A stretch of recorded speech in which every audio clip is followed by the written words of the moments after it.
stories told. Watch the fire burn away the cold. I am rising from the dust. Despite how much we lost, you will not take away my strength. You will not take away my strength. No.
as that top team. They've also got a game in hand up against Unique as well, so they pretty much are a solidified top spot team. Lazy in Life, they've not had the best time of it. You know, they've been very back and forth. They still seem to be a pretty good team, but it's kind of one win, one loss, one win, one loss. They haven't been able to string a couple together in a while, so it's going to be really interesting to see if they're able to put another win on the board. They won, you know, yesterday. They did well against Rosette. If they can win another one, maybe that can be the beginning of an actual streak for them.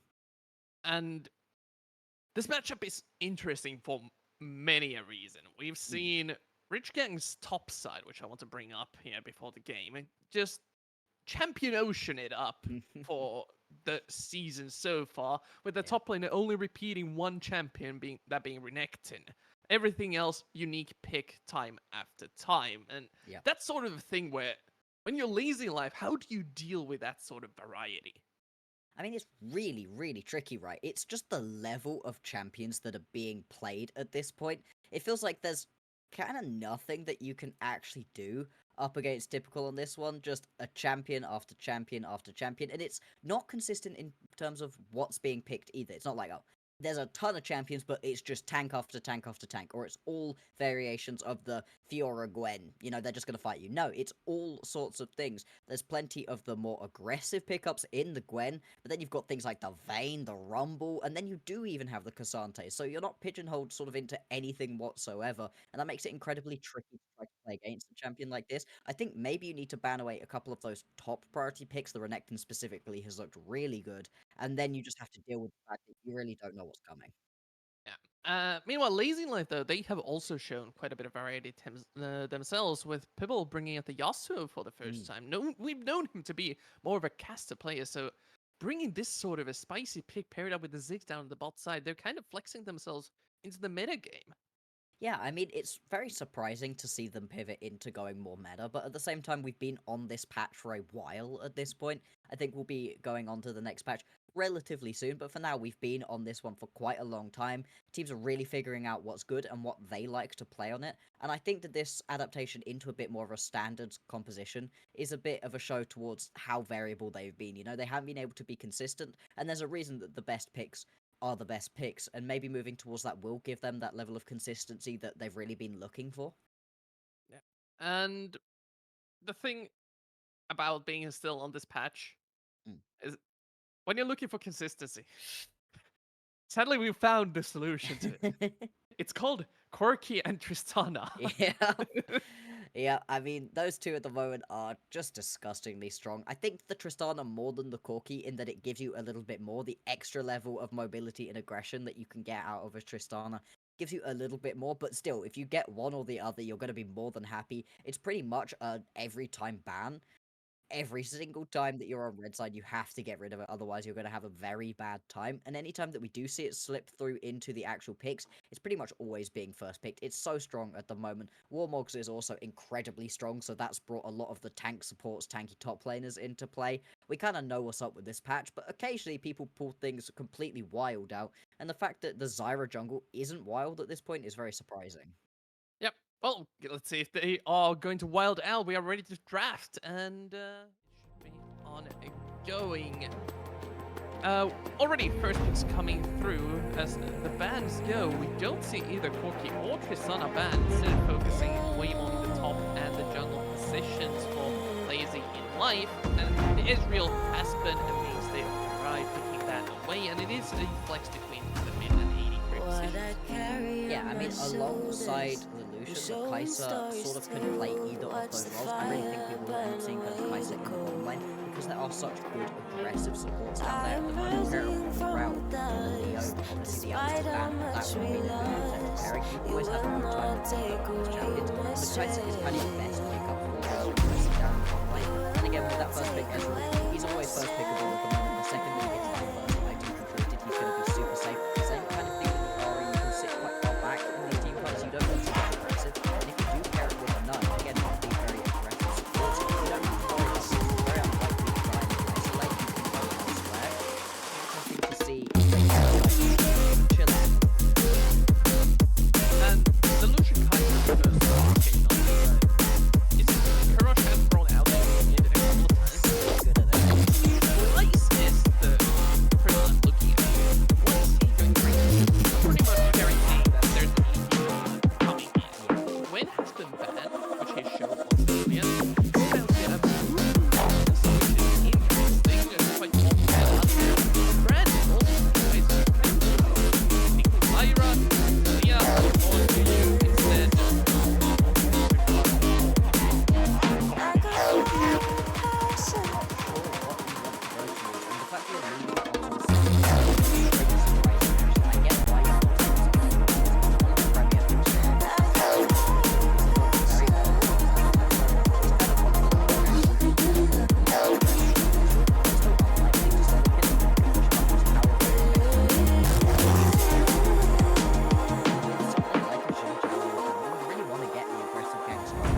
very unlikely for that now to be in the bottom lane unless we do see a very aggressive support down there.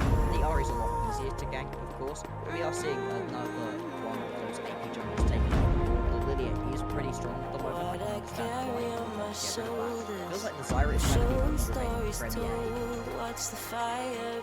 While Rich Gang is Rich Gang, they are known to cook a little. As expected, aggressive supports being banned now that provide that easy to engage / follow up to the jungle catch out, while Lazy is down the AP jungle. It's kind of trying to pigeonhole slice into the Zyra, but I still think that the Amumu is looking quite good here. I think part of the issue with the Zyra is that... What? Okay, fine. If these next two picks are tank, then who cares?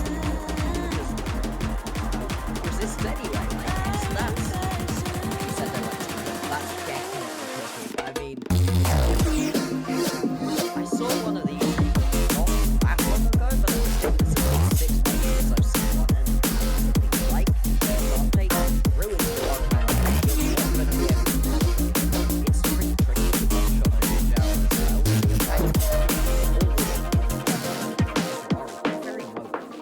So, the thing about this concept is that it is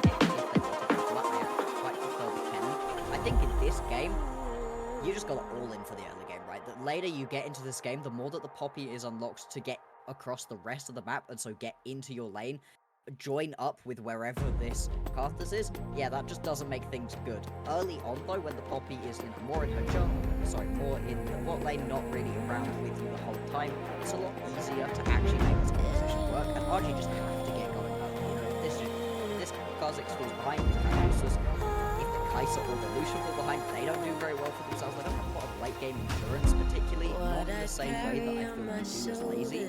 This lazy composition's a lot more standard for what the meta is.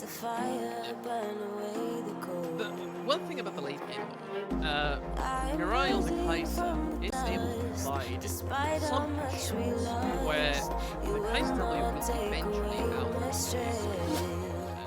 You kind of have to play around it, and when it comes to hard engaging with the Lazy Life team composition, while they have the tools, it's not going to be that easy to reach Rich Gang. So if, and that's a big if they are able to survive the mid game, they again have a chance to come back in the later stages of the game. But that Poppy is going to be super annoying to deal with. I mean, yeah, it feels like kind of one of the best possible picks that could have come into this composition. There's a ton of dashes, there's a ton of things that you can stop with that W. At the same time, though, because it is in the support role, it's a little bit easier to play around. It's not going to be as tanky, it doesn't have the same level of massive gold income. As I'm saying that, though, of course, there is this thing called a Warmogs at the moment, which is just... it's so strong. It's kind of full build. If you could rush it immediately, you pair that with the Zeeks, and you're kind of just taking all of the damage whenever you ult. You're just doing so much for your team, and that is relatively easy to get to as a support. It's kind of why those engaged supports are so strong at the moment. It really puts a bit of a question mark up when somebody doesn't go straight for the Warmogs, because it's just so strong, isn't it, Carlos? Yeah, it is. And the engaged supports, even if the Warmogs wasn't a thing at the moment, the meta favors having buttons that you can just press at the enemy and try to win off of a single catch. The carries at the moment are just so damn strong. You can win the game in the later stages off of a single catch where you just kind of snowball the fight and the push over the enemy. Well, again, I'm a bit worried in how this early game will form due to the aggression that Poppy is able to put out with the Ezreal, but we'll see. I mean, if you can get yourself into the later stages of this game, Poppy Ezreal is a great combo that can do a lot, and because the Ezreal is so strong at that one item, obviously 1 to 2 items is where he can really begin to pop off, it's definitely a lane you can try playing around. I just feel like this Xin Zhao has a lot of weight on his shoulders to make sure this early game goes well, because the second that you let this Kha'Zix pop off, this game kind of goes wrong. Well, let's see if it goes wrong or not, because we are ready for game 1 of today. Rich Gang trying to extend their lead over the rest of the league while Lazy in Life trying to get back into the groove, now currently in the 3rd position in the standings. Welcome to Summoner's Rift. We are facing a black screen for the moment. Coming back to us. Sometimes you get Nocturne ulted. Oh boy, not in this game. I think I would have been a lot less surprised if Nocturne had have come out in this game rather than the Kha'Zix. I want to see that Kha'Zix get a kill within the first 5 minutes, otherwise I'm having big questions already, right? I mean, that's the thing. In a tunnel, this Kha'Zix is a really good pick into the Xin Zhao. Once you get level 6, you're never going to land 3 auto attacks at Kha'Zix. He's just going to turn invisible, weave Qs, and beat you in the DPS race. And Xin Zhao will be on the back foot. Yeah. However, when we go into the 2v2 or 3v3s, the situation may change a little bit. It really does. You kind of pick the Xin Zhao for those, get into the middle of a team fight. At this point, right, you just heal so much throughout your build, throughout just innately being Xin Zhao, that you can sit in the middle of these team fights way better than a Kha'Zix is. We've all seen it, right? A Kha'Zix who, the game gets to 25-30 minutes, and he kind of just sat on the outskirts of a fight. Maybe somebody makes a mistake, goes and wards up the jungle when they really shouldn't have, and gets picked off, but if you all stay together, really can't get involved in the team fight, doesn't give you as much as a Xin Zhao can, but it does stop a lot of what a Xin Zhao wants to do early, right? The Xin Zhao loves to be able to win that 1v1. It's kind of the best bit about his champion kit early on. When you all of a sudden don't do that, it changes a lot of what you're actually trying to do as this champion, right? Often the Xin Zhao wants to go for aggressive invades because you're going to win that 1v1. Why not? You can go steal away camps. That's not something that you're going to be able to do in this specific matchup. And overall, the Lazy Life lanes may have a hard time securing priority early on. The Ezreal Poppy, again, I want to emphasize this. Ezreal, while usually plays very safe, if Poppy ever gets a good headbutt onto the Kaiser, a couple of Mystic shots and the E and W proc, that's already half HP gone. And the Nautilus is not going to be able to save anyone with the W from Poppy just preventing the hooks from ever reaching their target. It just feels like the Poppy was kind of the perfect Uno reverse card in this game, right? After you see everything that's been drafted, yeah, Poppy, all the way. You can slam that one down. It works so well in this composition, and I'm really fascinated to see how it gets piloted, because from the support position, you really can move around the map a lot more easily than you are if you're locked into top lane, locked into the jungle. As, unfortunately, it seems like we're still not going to get any game feed. Back to us. Oh, we solved the technical difficulties. It's the game is going to be a bit wild in the early game when you think about it. But okay, I'm trying to figure out something to talk about here. What else do we have today? Hold on. I mean, Because we've got some pretty interesting games later on as well. Like, we have Garden vs Chaos after this, which should be another even matchup. I think Garden is the one team tied with Lazy in life. Yes. And Chaos has Although been they showing us are- some interesting stuff as well. Yeah, I'm really fascinated by this matchup, more for the Chaos side. I feel like Garden, they're not too out of the box a lot of the time. Not saying they're not an interesting team, they absolutely are interesting to watch, but they don't pull out so much wacky stuff. Whereas Chaos, I feel like they really are trying to embody their name. They just randomly strike out and take wins off of people. I'm like, I don't feel like you should have won that one. I'm not sure how you managed to pick that one up occasionally. And, obviously they just came off of a win up against 42. 42, not terrible team. They're also someone we're getting to see later on today. It's just fascinating to see if they're going to be able to, again, be consistent. It feels like they're the other side, potentially, of this Lazy in Life look, where, the favor goes to Lazy in Life a little bit more often than it goes over to Chaos. But if they could just string a couple more wins together, they're right on the bubble of getting into the playoffs. Not super far out, they're not too away like Rosette are. So, they still have a lot to play for, and I'm very hopeful they're going to be able to turn things around a bit. Yeah. Those are the games to be seen later today. We're still, again, sorry for the technical difficulties. It wouldn't be a Carvis returning stream if it wasn't something happening all of a sudden, but sometimes the client just decides to do this. But as you said, the playoffs are approaching very fast. And this is the time where everything has to be pulled off. I think we're going to be on patch 14.4 for the rest of next... No, how many weeks is it before? We've not got that many left. We've got the rest of this week and then the rest of the next 2 weeks, yeah. Yeah. So I think we will get... No, it'll We're be staying, on... I think. Yeah, it's on 14.13 for the rest of the regular season, and then we'll go to 14.14 for the playoffs, if I'm not entirely... I think Oh. that sounds about right, yeah. Are we ready? Ooh. Oh. Yes! And we have feed. Let's go. Lazy in Life versus Rich Gang. Level 1. 5-pointer start. Let's go. I mean, it would be very NLC to have thrown us straight into a 5-man invade up against 5 people. They're all brawling, throwing spells at each other, no rest once we get right into this game. But no, everything gonna be nice and standard. I'm very interested to see where this Karzik starts, right? You kind of start anywhere, has enough AoE that you can start on the chickens if that's the clear you want to do. Could also start just onto the red buff in a very standard look of the clear. I do expect the pathing to lead you down towards the bottom lane. I mean, you have some level of gank setup in the mid and in the top, but it's nowhere near as good as any lane that has a Nautilus in it. So trying to go bot lane, trying to punish this Ezreal Poppy early, because if the Poppy's behind, sure, she's still always going to have that shield, but it does stop a lot of what you want to do.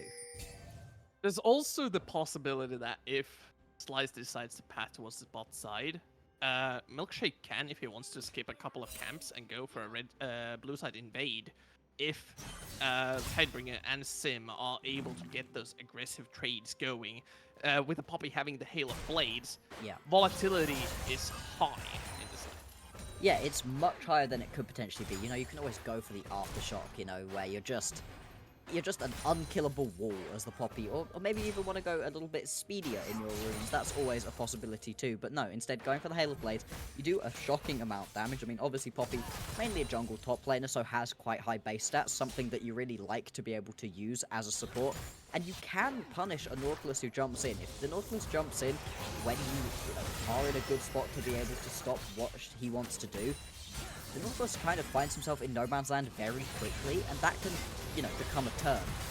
Oh, Sim finds himself hooked up by Gunshot and loses half the HP. That's pretty much guaranteed now that Rich Gang will be holding the priority for now. And the junglers don't seem to be looking for anything aggressive, just full clear. The standard of today. Who cares about aggressive plays anyway?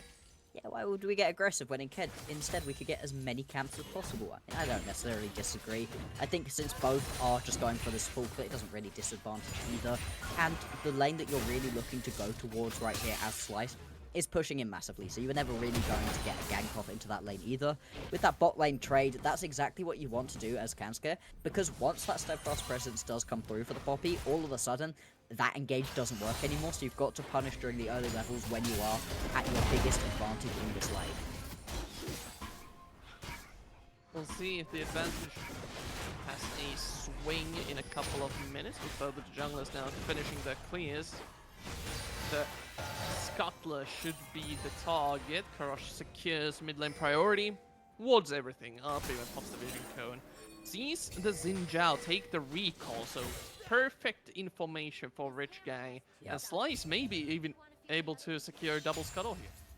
If he can, that's going to be huge. You want to get yourself as far ahead as early as possible, as we've been saying, and Milkshake, getting that recall off in full vision isn't ideal. It does look like instead Slice is just going to go back. I mean, you could still end up with a bit of a brawl around this Scuttle Crab. I would imagine if you go straight towards it, it's likely going to be taken nice and quickly by Milkshake. But you do find this Xin Zhao in the river. Like we've been saying, you do a ton of damage early on as this Kha'Zix, and you could potentially look for a solo kill. It is interesting, the two longswords compared to the pickaxe right here. I think that does give Slice a little bit of an advantage in this 1v1. Not a major one, but an advantage nonetheless. Neither jungler will be finding each other just yet.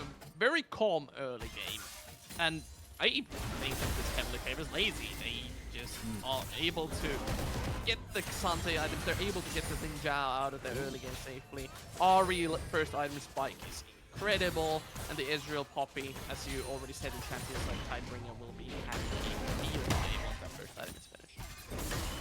It will be. It's this Strata's gonna take it.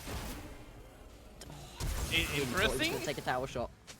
Typical still has the not phase rush, the airy, so the auto attack will do quite a bit of damage, gets the stun, and one last final auto attack.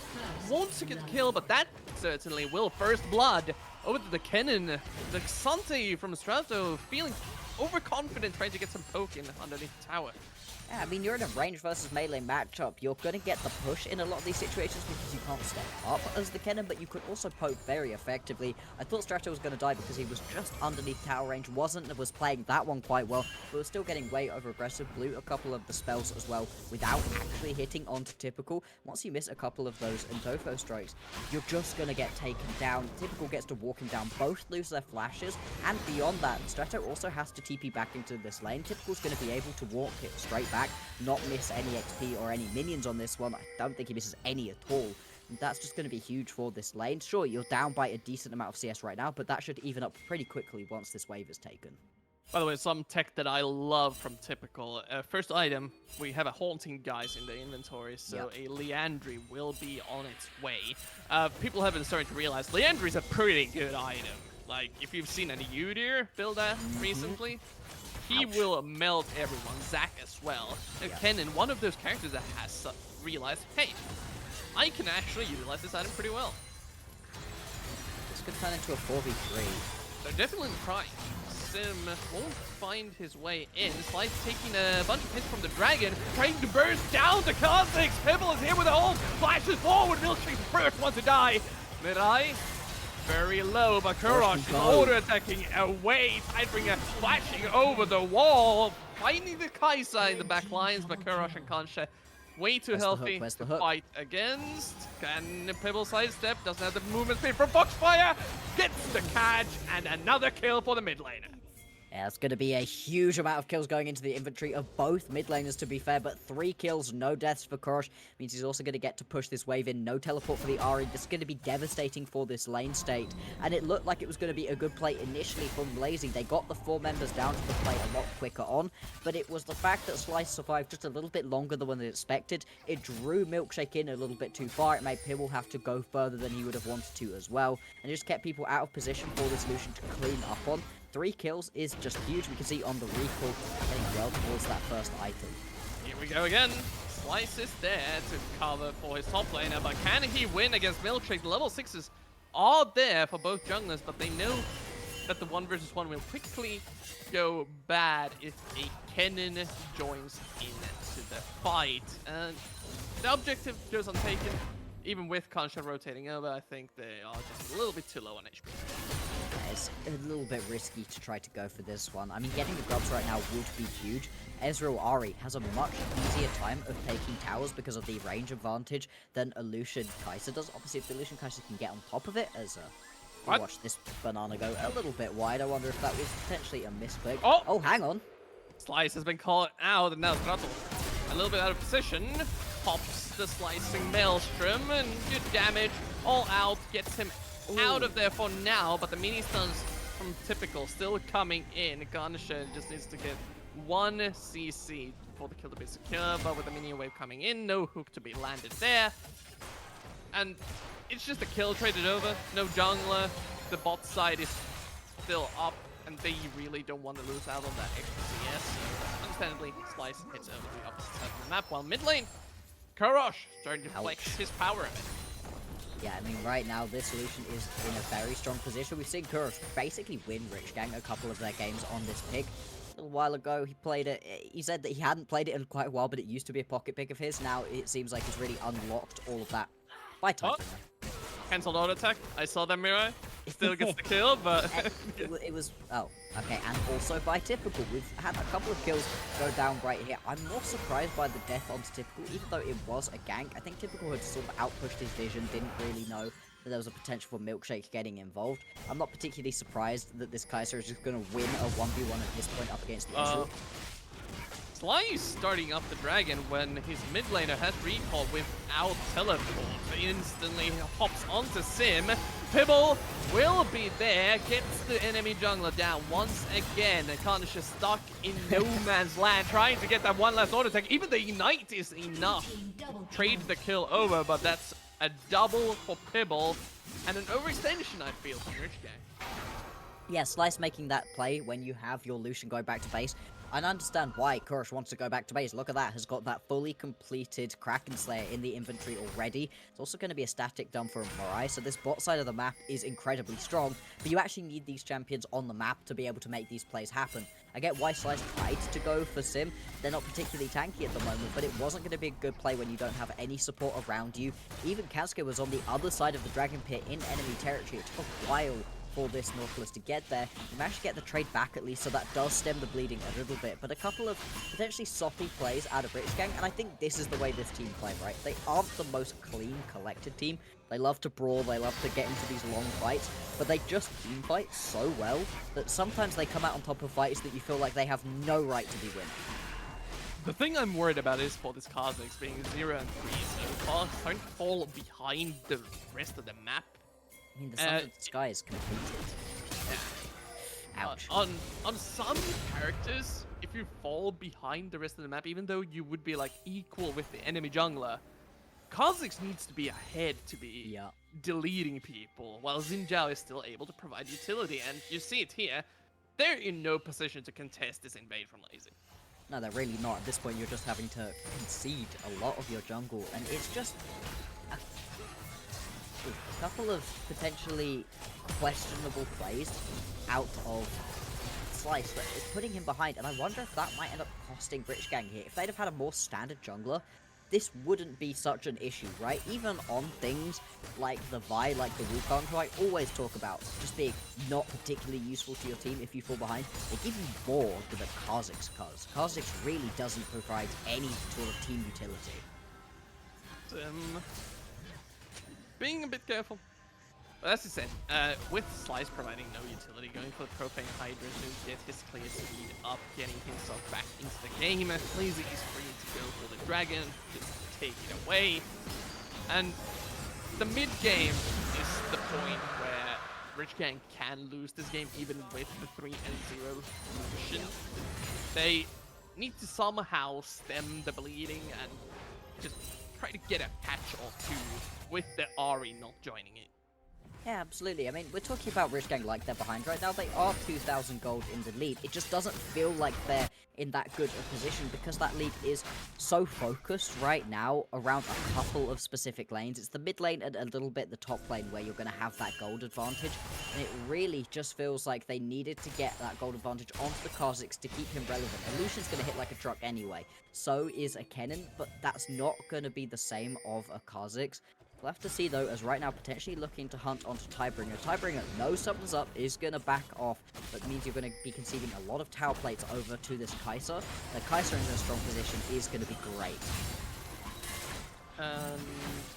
The fight is a bit awkward to take, though, with Ezreal and Poppy just bouncing in and out of vision, trying to get any poke to stick onto Slice. They're just perfectly happy with melting down tower with the 3 grabs they pick up.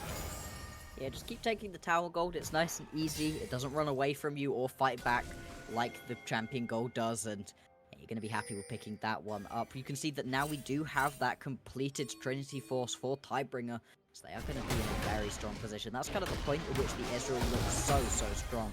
It's not really the same for the Kai'Sa. She really needs that second dagger.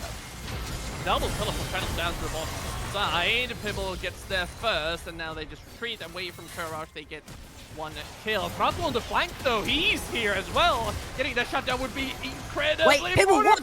forward. Misses the charm and almost dies for it.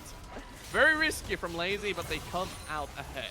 Yeah, they managed to pick up a kill for themselves, and you sort of waste the teleporter out of Courage. He's going to be able to pick up this wave at least, and so is Slice in the mid lane, but actually Courage might potentially get dove here. Courage does a ton of damage. You need to be careful to not over-aggress right now, but it is a 2v1 without turret plating. This play isn't as devastating for Rich Gang as it could have been, but still, that's a great proactive play out of Lazy, and they've managed to put the gold lead pretty much back to 1,000.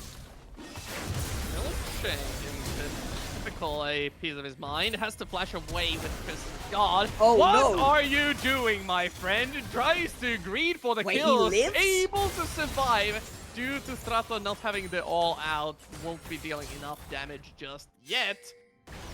But this game, just constant aggression. As Kanche takes a little bit of a break, Slice gets to think about what he's done. Yo, Carvis? What are we watching? I know that you're meant to ask me that question. I'm going to break it down nice and easy for you, but right now I am watching what's happening, and this is not a, oh, this is a champion skill difference. This is a, what are you doing difference. Pibble, yeah, just going to pick up that kill. I don't know why Slice decided to all in right now with just the Profane Hydra. You don't win that up against the Ahri in any universe, and that's now a 5-1 Ahri all of a sudden when there was such an advantage for this Lucian. Rich Gang, still figuring out the issues, but all of a sudden the entire map goes crazy. You see the flash play from Pibble down on the bot side, missing the flash charm, almost loses his life rate. Then top side, Kennen greening a little bit, typical, going for the very typical top side play. I want to kill, I must kill, and almost dies for it as well.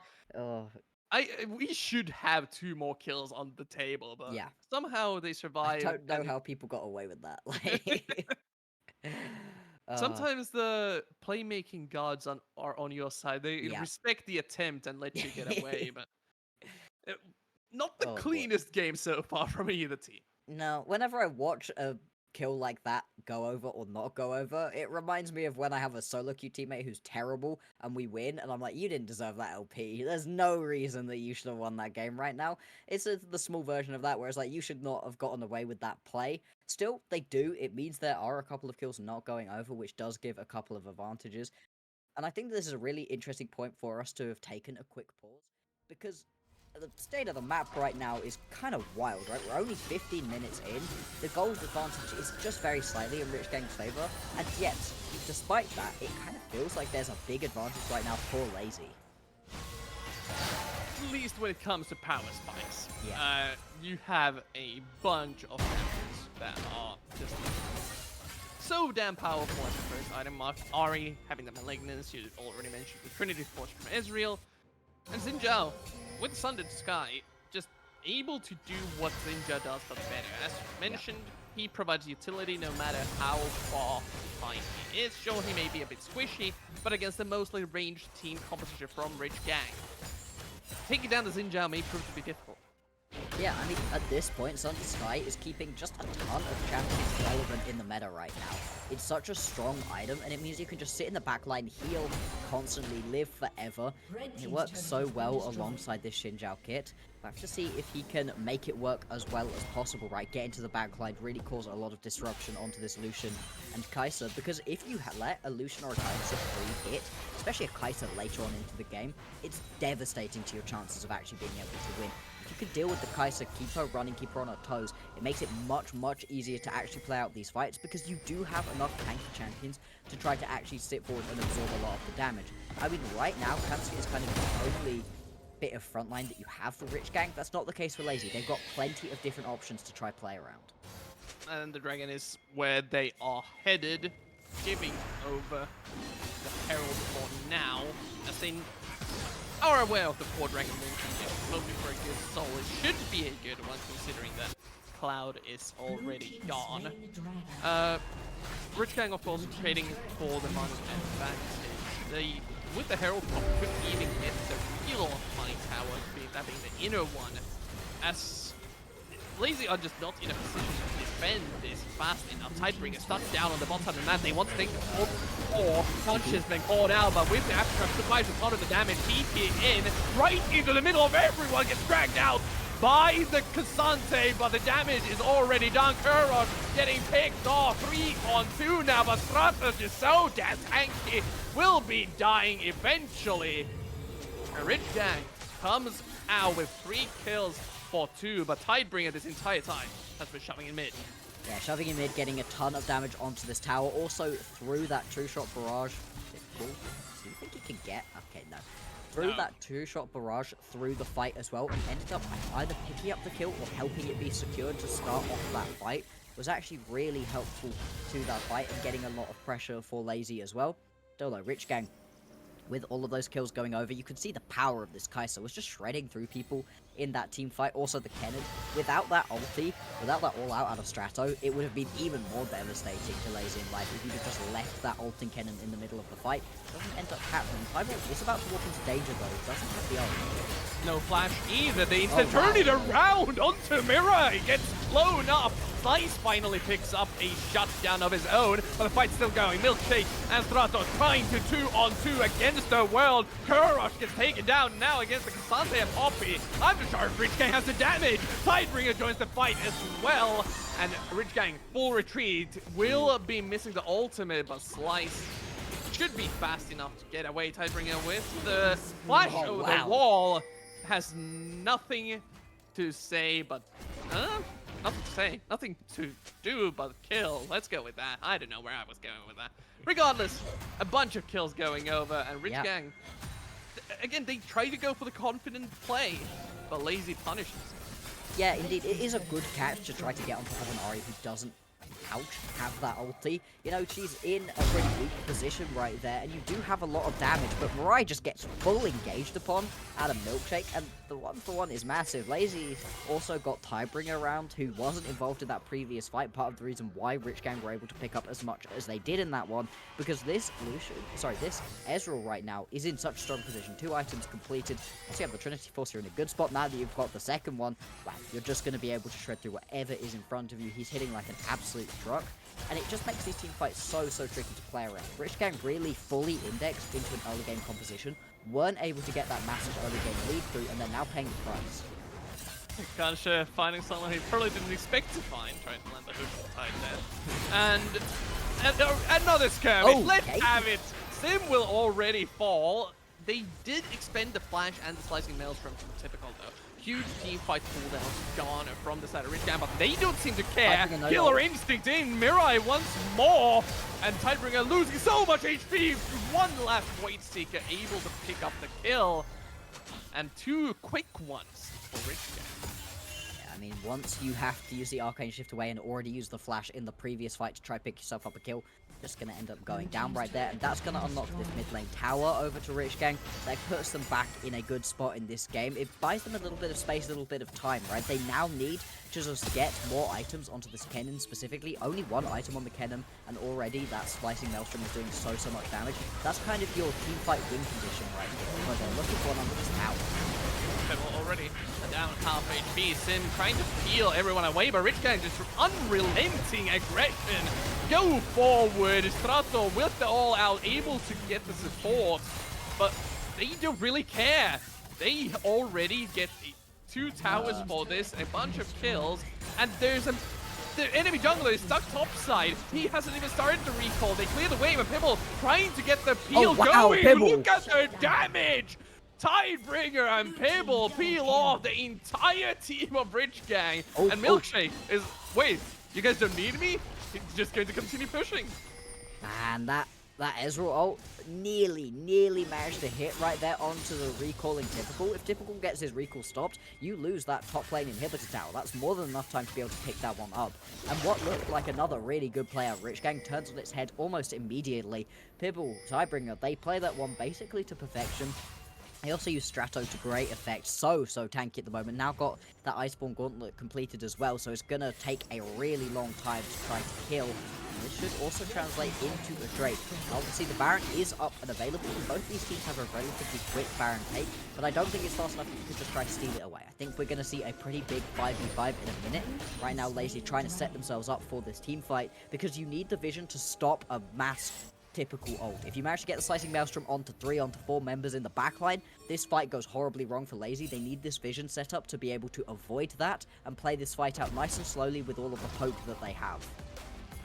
Getting a kill onto Pibble at this point with 10 Dark Seal stacks and the Sonya. If they can land the CC chain and just delete the Ahri, Lazy are in trouble. And they have the tools to go for that, but as you mentioned, the Ken is the key part that they play against, and they've set up nice vision around the Baron area and are aware of pretty much anywhere where Rich Gang can go. Yeah, Rich Gang walk in, try to take away a little bit of this vision, but the damage has been done. They really can't try for a fight in this situation. Obviously, Typical isn't in the area to begin with, so it's unlikely they would have all in, but then again, it's Rich Gang. I've seen them go for those fights. Whether it's good, whether it's bad, they just love to pull this team. They're definitely exciting, but I think Lazy, win or lose right now, can take a lot of heart from this game. They have pushed RG pretty much to their limits throughout the course of this game and have just put on a very impressive performance. Obviously, I would love to see them manage to close this one out, keep themselves in the race for that first position, because it's by no means locked up at this point for Rich Gang. If they start losing a couple of games, they will very quickly slide out of that first position that they've only just claimed for themselves. More weeks still to be played. Ezreal ultimate used to check the Baron area. Not really sure why. They have full vision around it, except for the pit itself. There was a pink snuck there by Rich Gang. And we're into the Baron dance. As is tradition, but with the Kai'Sa having 3 items, Crit W becomes a part of the game now. Mirai can outrange almost the entirety of Lazy. Yeah, and it doesn't feel good when your composition has an Ezreal and an Ahri to get outranged for the poke to be this strong. You can see it's doing. Oh wait. Slice? Almost dead. There's a flank coming in from further. All out should heal Typical away. Slicing Maelstrom only comes to 4. The damage, the DPS from Rich Gang is too much. Frontline melts. And now the Baron is the target. Pibble with no ultimate. Nope. Strike though. They can try to take the Baron, but with both the carries still alive, they're in a precarious position. Aware of what Conte is still getting a Mystic shot. Just goes over the wall. Confident play from Tidebringer. But are they too far? Gurrosh's Lucian just too strong. It takes down the AD carry. But as you said, no smite and a bit of an HP deficit to deal with. This Baron is a risky take. They're thinking about it, but now with the late recalls, Pibble is there to cancel them. I mean, if that hook lands, maybe you do have the ult back on the Ahri, so it would have been a bit of a risky play to go for. I do think it was the right decision out of Rich Gang to just pull away from that fight, don't go all in onto it, but it's kind of one of the perfect fights that they could have really found for themselves. Typical didn't manage to get onto as many members as he would have liked, but it was enough to sort of stun the front line and allow Korosh to open up with that culling, shredding through people. So is Mirai. And that fight works out incredibly well for them. If they don't lose Slice to kick it off, then they get the Baron very easily in that situation. Unfortunately, Slice was the target, does get taken out by the Cassante into the backline. And if you keep losing this jungler, it just makes it so hard to try to actually go for this Baron. And it feels like Slice is just a magnet for death at this point, right? 7 deaths on the game, and it's just been such a tricky one to try to play out this... Oh boy. Oh. Okay, Strato, what can you do? He is in big trouble. Even if he speaks, he will not be getting away from this, except with his all out, makes his way back into the river. He has a bunch of dashes, but here's Killer Instinct. But Sim finds him, peels away the Kai'Sa. Couple more auto attacks, just blocks the skill shots, and somehow, some way makes it out alive. Then the fight is going to continue. Already, ton of resources expend from Rich Gang. They find the Kai'Sa, but Tidebringer is still doing work. Korosh, oh my god, Korosh! This is one of the most spread fights I have seen in a long time, but Korosh does not care. He knows how strong he is, gets the double kill. Kanshe may fall on the other side of the river, but it ends up being a 3-4-4 and no objectives going either side. This is just the typical RG game. They're all bloodbaths, they're all brawls, and I have seen this tape before, where the game feels kind of lost, where the other team has the better scaling, but it doesn't matter. Korosh has this Lucian, he's so dang strong on it, was just melting through people, hits the last shot of the culling to manage to kill Tidebringer, and Tidebringer looked like he was about to take over that fight, but as soon as the culling lands, he just gets shredded down, and I think Korosh actually still wants to go for this one. Teleporting channel though. Lazy converge onto the objective. This is the soul, and probably the worst one out of all of them that they could have gotten after the first two. Kept the Drake, of course, while especially Cassante likes to have it. It's not the win condition you are really looking for. I mean, if you can pick them all up, it's going to be good, but it's the Chemtech. It's not going to be the most oppressive to try to play against. Bringing up the Elder in, 5 and a bit minutes time is always risky. There's always a situation where you actually try to give over that Drake, delay the Elder from coming online. Your composition isn't a strong position, but you're still at the point where Rich Gang can try to fight back on this one. Oh no! Bit too far up. Will get deleted over the wall, and now Rich Gang can find themselves in full retreat. Pibble committing hard onto typical. Spirit Rush now on cooldown, as they head over to the Baron area, trying to force the hand from the number 1 team. Another charm goes wide, and Milkshake's just buying time for the rest of Lazy to find positioning. Hex Splash from Poppy, but Rich Gang just buying time so damn well. They've already gotten... They almost have reached... Yeah, Kanshe's going to be back, and they just lose nothing over this. Yeah, the fact that they don't lose the Baron off of that pick feels kind of criminal right now. Lazy just didn't want to force it. You could get why getting caught into a pit when there is a Lucian or a Kennen on the other team. Yeah, it doesn't feel good, but still, they needed to have forced something there. Otherwise, it just turned into a pick. Well, thankfully Spirit Rush has no cooldown anymore after level 16. And Slice doesn't do any damage, really. Like, Slice barely tickles onto a lot of these carries at this point. It feels pretty bad. Needs a full rotation to be able to take maybe half health. Really needs friends to be able to help him pick up the kills there. But still, you end up with all of those ultis blown, all of that fighting and posturing. and it does just turn into a kill onto the support. Everybody's going to be back into the game right now. I think we should take a look at some of these key summoner spells, right? Because Mirai doesn't have the flash right now. Neither does Korosh, neither does Typical. That's a lot of those main summoner spells gone. They can be used both aggressively or defensively, and Rich Gang seem to be liking to use them quite aggressively at the moment. Not having those flashes is going to hurt, whereas Tidebringer, Pibble, they've all got their flashes available, as well as being hypermobile champions anyway. You've got to feel like you're in a bit of a better position coming into this team fight as Lazy. This jungle is not where Rich Gang wants to go into with no vision. A ton of walls to play with for both Trato and Sim. So we're back into this equal game position where the Baron dance is still on the table, but with vision everywhere. Rich Gang just can't really approach without Lazy making a move into some direction. Yeah, it feels like we're really relying on some of these big ultis to be able to land right here out of Rich Gang to make these team fights work.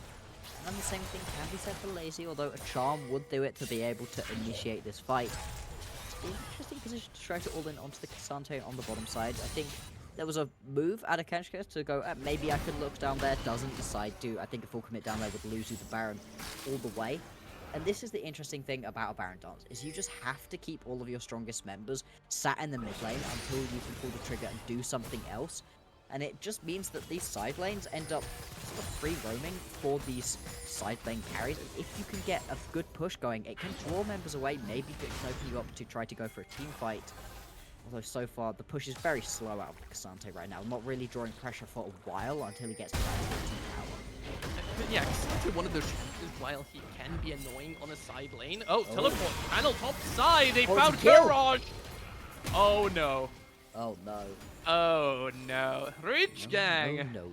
committing a little bit too hard with that vision on the top side of the map, and that's a bit of a worse member to lose than the Kanche.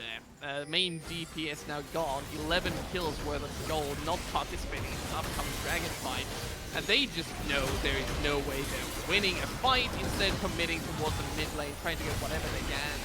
If they get the inhibitor tower, it's great. If they get the inhibitor, even better. But no, this is a consolation prize. Risky with all of the TPs coming back, the recalls coming back through, and yeah, they're just going to be able to get this inhibitor tower. Sure, you managed to crack the base first in this game. Like you said, with 11 kills worth of gold gone, that's a 4-item Lucian you're just missing from that team fight. It's a great engage.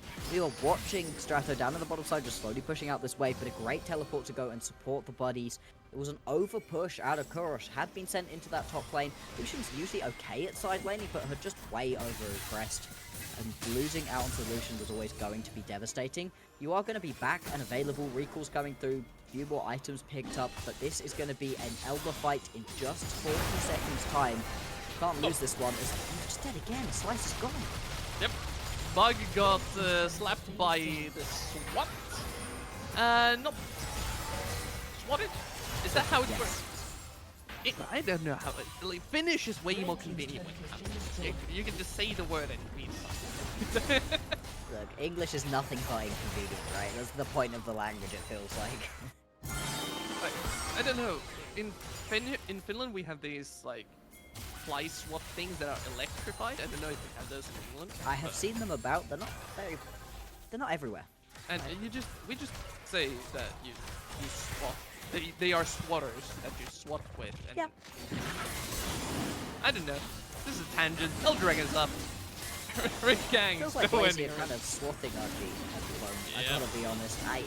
They've been chased around the map right now, and I feel like we're gonna have to put a lot onto this pickup of the targets, right? It feels like that's where a lot of the problems right now for RG lie.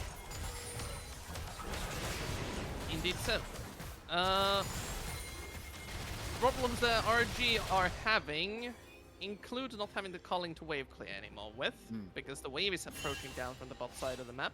And with Typical there, on the top side, he does not have any wards to teleport to, except for the one lone ward near the bot inhibitor tower. Strato, so tanky, he does not care. He's just going to all-out Korosh, and they want to dive. They smell the end of the game. Already 2 carries gone, and Rich Gang goes down in a blaze of glory. Typical tries to get at least one kill.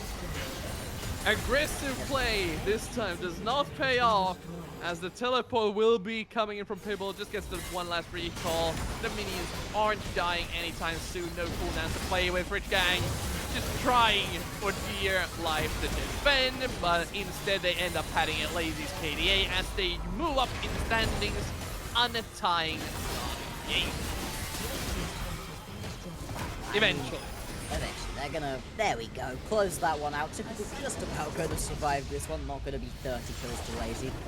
They're not gonna care about that one. What a performance out of Lazy. And it felt like the composition just was way stronger, right? It had way more options to play around. You needed that Kha'Zix to pop off early. It didn't, and at that point, although there was still a gold lead, although there were still good things happening, you know, Kurosh was strong and everything like that, there was kind of an impeding sense of doom coming out of Rich Gang, and we got to see that as the game went later and later, and the Kha'Zix just never found his footing. Yep, sometimes that is how composition building works. You pick a champion that does not exactly fit the situation, even though in a vacuum it is very good against the enemy jungler. In the game itself, did not work out. But we will go into a short break. I'm not sure if we're rocking interviews. If we are, we will have an interview. If not, J-Real will be joining you for the next game.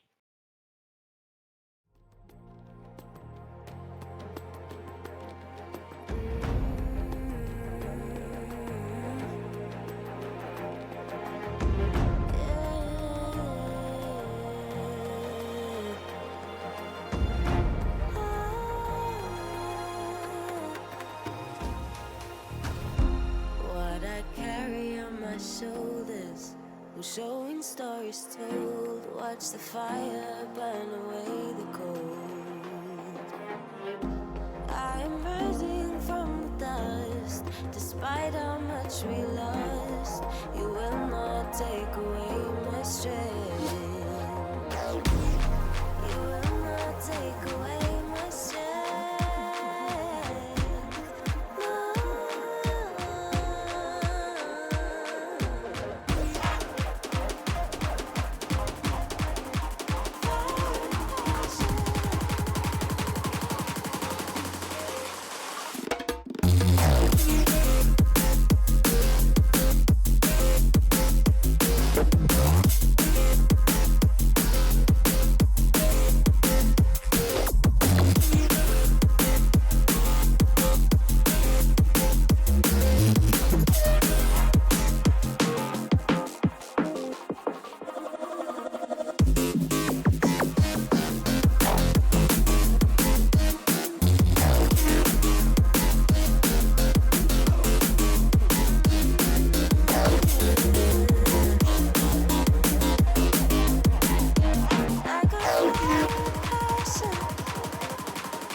Shoulders, we're showing stories told. Watch the fire burn away the cold.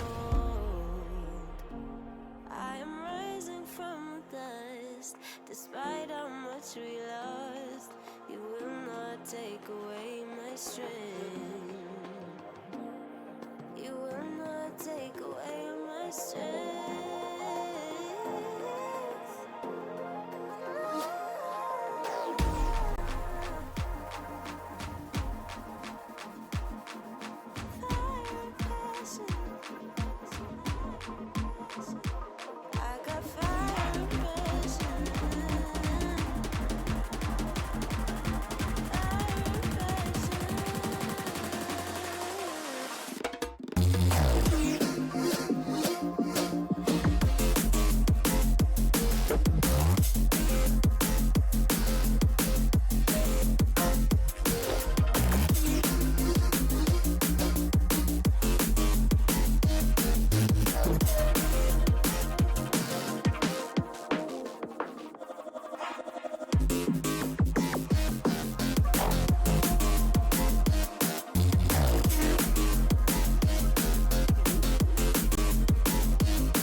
showing stories told. Watch the fire burn away the cold. I am rising from the dust. Despite how much we lost, you will not take away my strength. You will not take away my strength.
What I carry on my shoulders.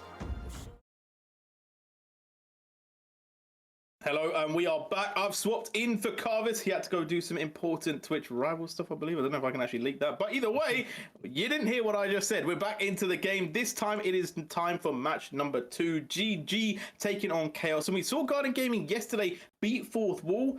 Really clinical, I have to say, Bloxer, right? They came in, they had their strategy, they played the macro. Okay, yeah, a couple of blunders in the mid game where there's, well, I wouldn't even say blunders, a couple slip ups in the mid game where they did give over a little bit of power, but in general, there was no stopping Garden Gaming. I think they really had their eyes on the prize, but also the way that they came at it so systematically was a very strong showing, and exactly what I wanted to see from these teams going towards that playoffs as we are going to go into draft. Let's bring that one up. I want to see teams getting more clinical, right? I love the scrappy fighting. I love lazy in life, right? We all know that. But at the same time, consistency is key when it comes to playoffs, and so far GG are the ones that are showing it the most for me, as we are going to see a couple of bans coming through there. The Lydia often taken away from Loki, the Rumble as well, Ivan and Zyra being banned because you know what, Taxfig slyly is a tree.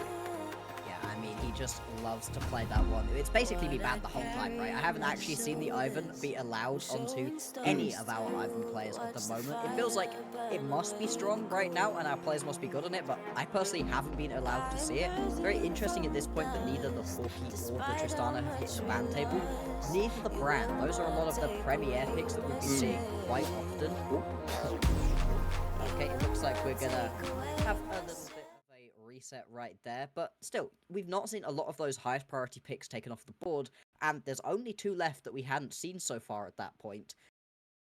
You're gonna get one of the best ones on blue side right now. Yeah, well, you'd hope. You would hope. Okay, they like, could that just would definitely pick be random. like, you never know, but I do think so. I think Tristana, Brand, Lucian. I will say that Tristana for me is less like first pickable. It's like, it's definitely very strong, and maybe people in the comments are going to be atting me like, hey, what are you talking about, bro? Like, everyone's picking Tristana. Yeah, everyone's picking Tristana, but I feel like Lucian is really good in Tristana and can punish it if you know the matchup well enough, that it gives me a kind of status where I'm like, you know what? Like, actually, it's very much team dependent as to whether I'll first pick the Tristana. However, someone that isn't team dependent is Brand, because Brand is ridiculous right now, okay? We saw him yesterday. We've seen him in multiple leagues. Every time I see Brand, he does well. He just pops off. There isn't really much stopping the damage. And, okay, yeah, he didn't necessarily win in all of the games that we saw him in yesterday. Actually, he may have not won any of the games we saw him in yesterday, but either way, he still had a massive impact. Yeah, he had a great time either way. Like, what do you mean? Don't you want to just have the most fun available, whether or not you actually end up picking up some of these wins? Yeah, he's so strong. I don't think anybody has a good time against the Brand. And I think the thing with the Brand is that he's so good once you get into those team fights. Sure, he clears very quickly. He can gank, okay. He provides a lot of damage, a little bit of CC setup. But you're kind of just waiting to get into those big, messy team fights around an objective. Drake, Baron, take your pick. And at that point, it doesn't feel like there's anything you can really do about the Brand. You have to kill him before you get into the team fight, because if you let him get there, there's sort of nothing you can do to avoid the fact that you're just going to take half of your health to Brand damage, plus there's everybody else to deal with.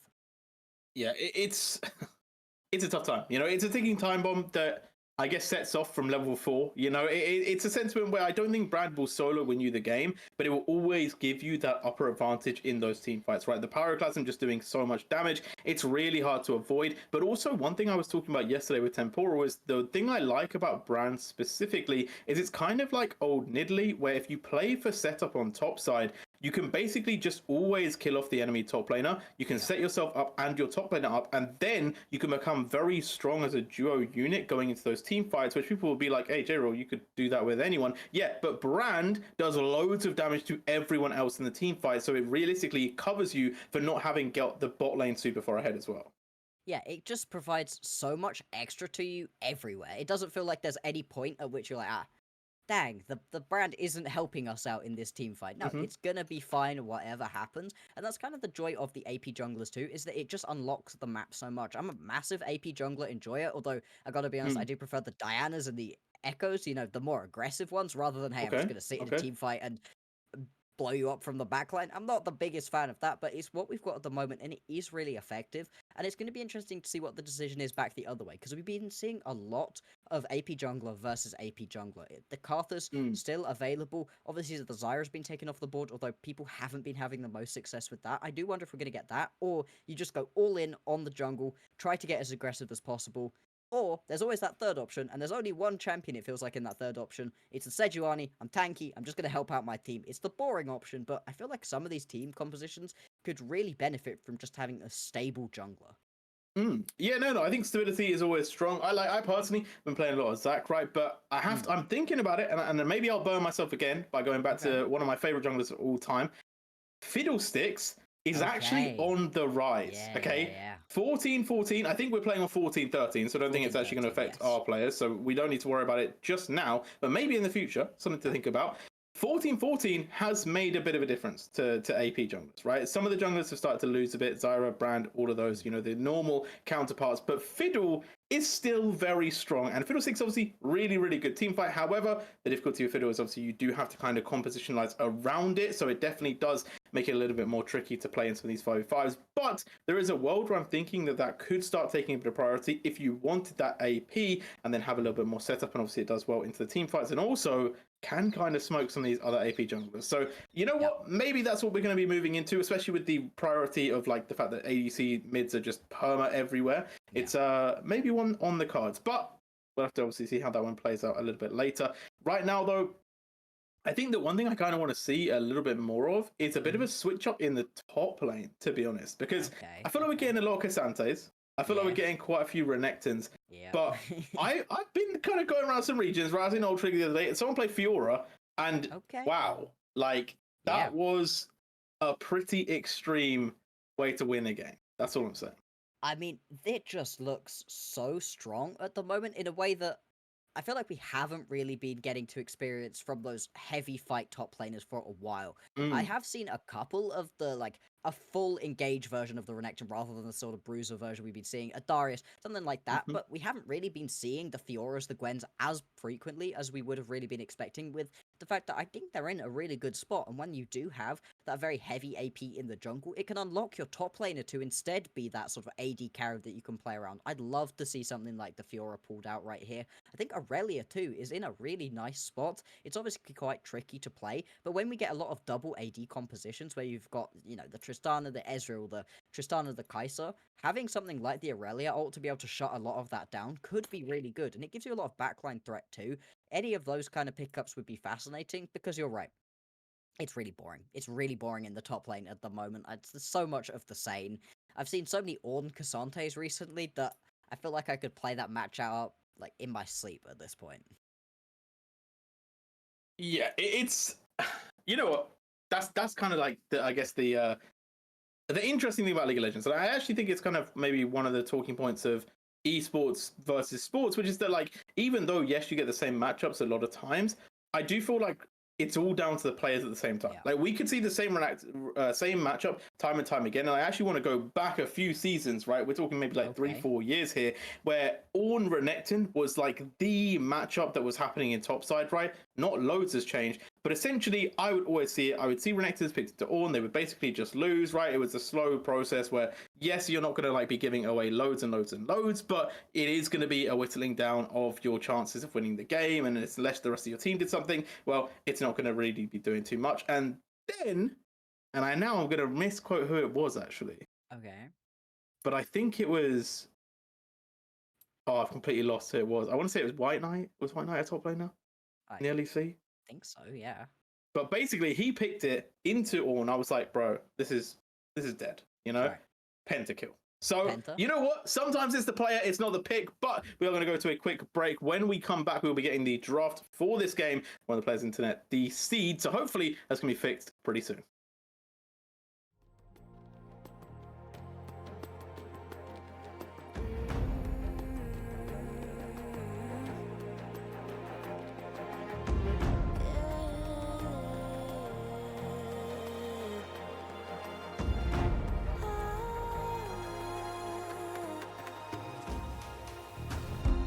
What I carry on my shoulders, I'm showing stories told. Watch the fire burn away the cold. I am rising from the dust, despite how much we lost. You will not take away my strength. You will not take away my strength.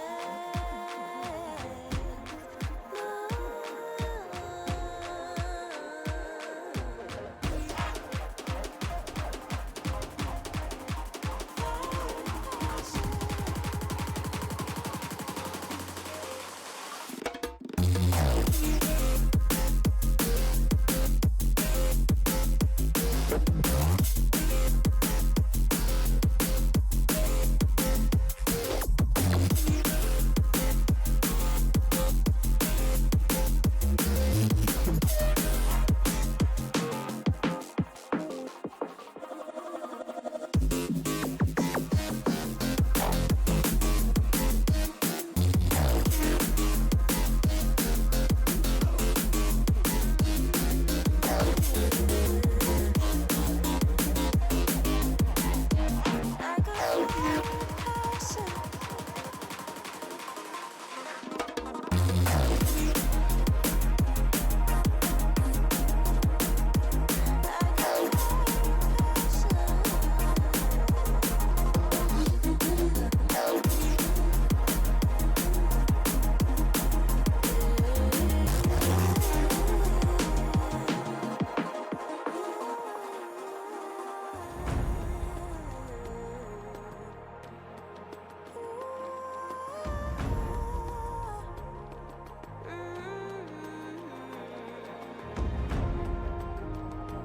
What I carry on my shoulders, I'm showing stories told. Watch the fire burn away the cold. I am rising from the dust, despite how much we lost. You will not take away my strength. You will not take away my strength.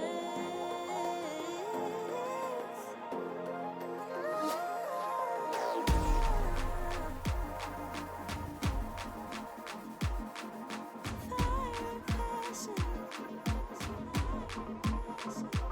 I got fire passion. Fire passion.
watch the fire burn away the cold.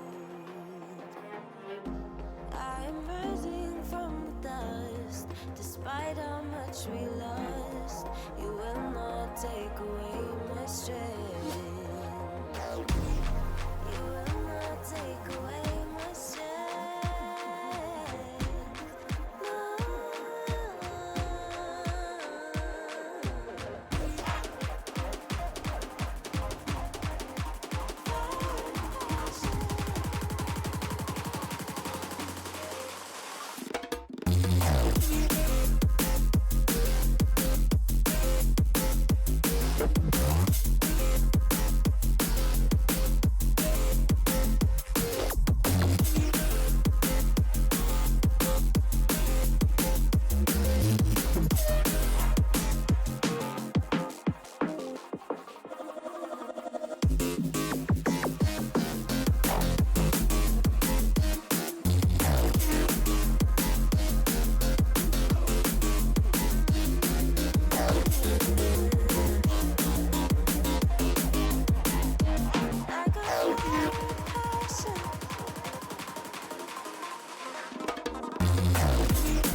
What I carry on my shoulders, I'm showing stories told. Watch the fire burn away the cold.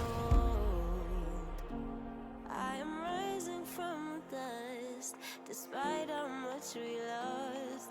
You will not take away my strength. You will not take away my strength.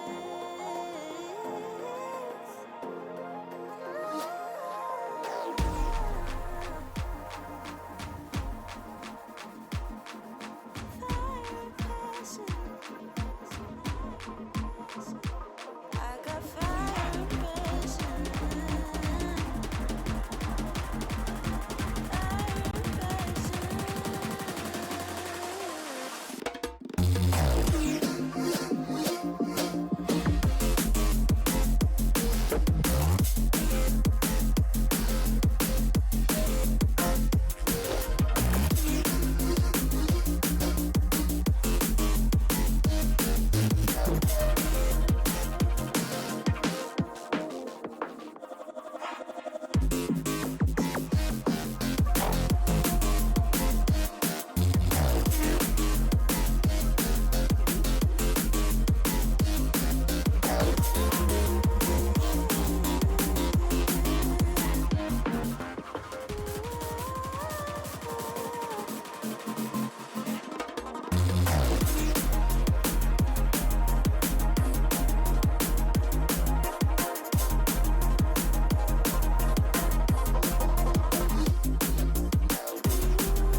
What I carry on my shoulders, I'm showing stories told. Watch the fire burn away the cold.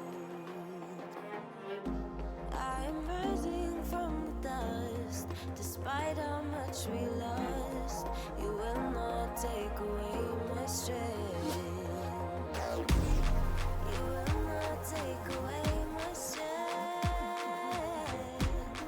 No.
stories told. Watch the fire burn away the cold. I am rising from the dust, despite how much we lost. You will not take away my strength. You will not take away my strength.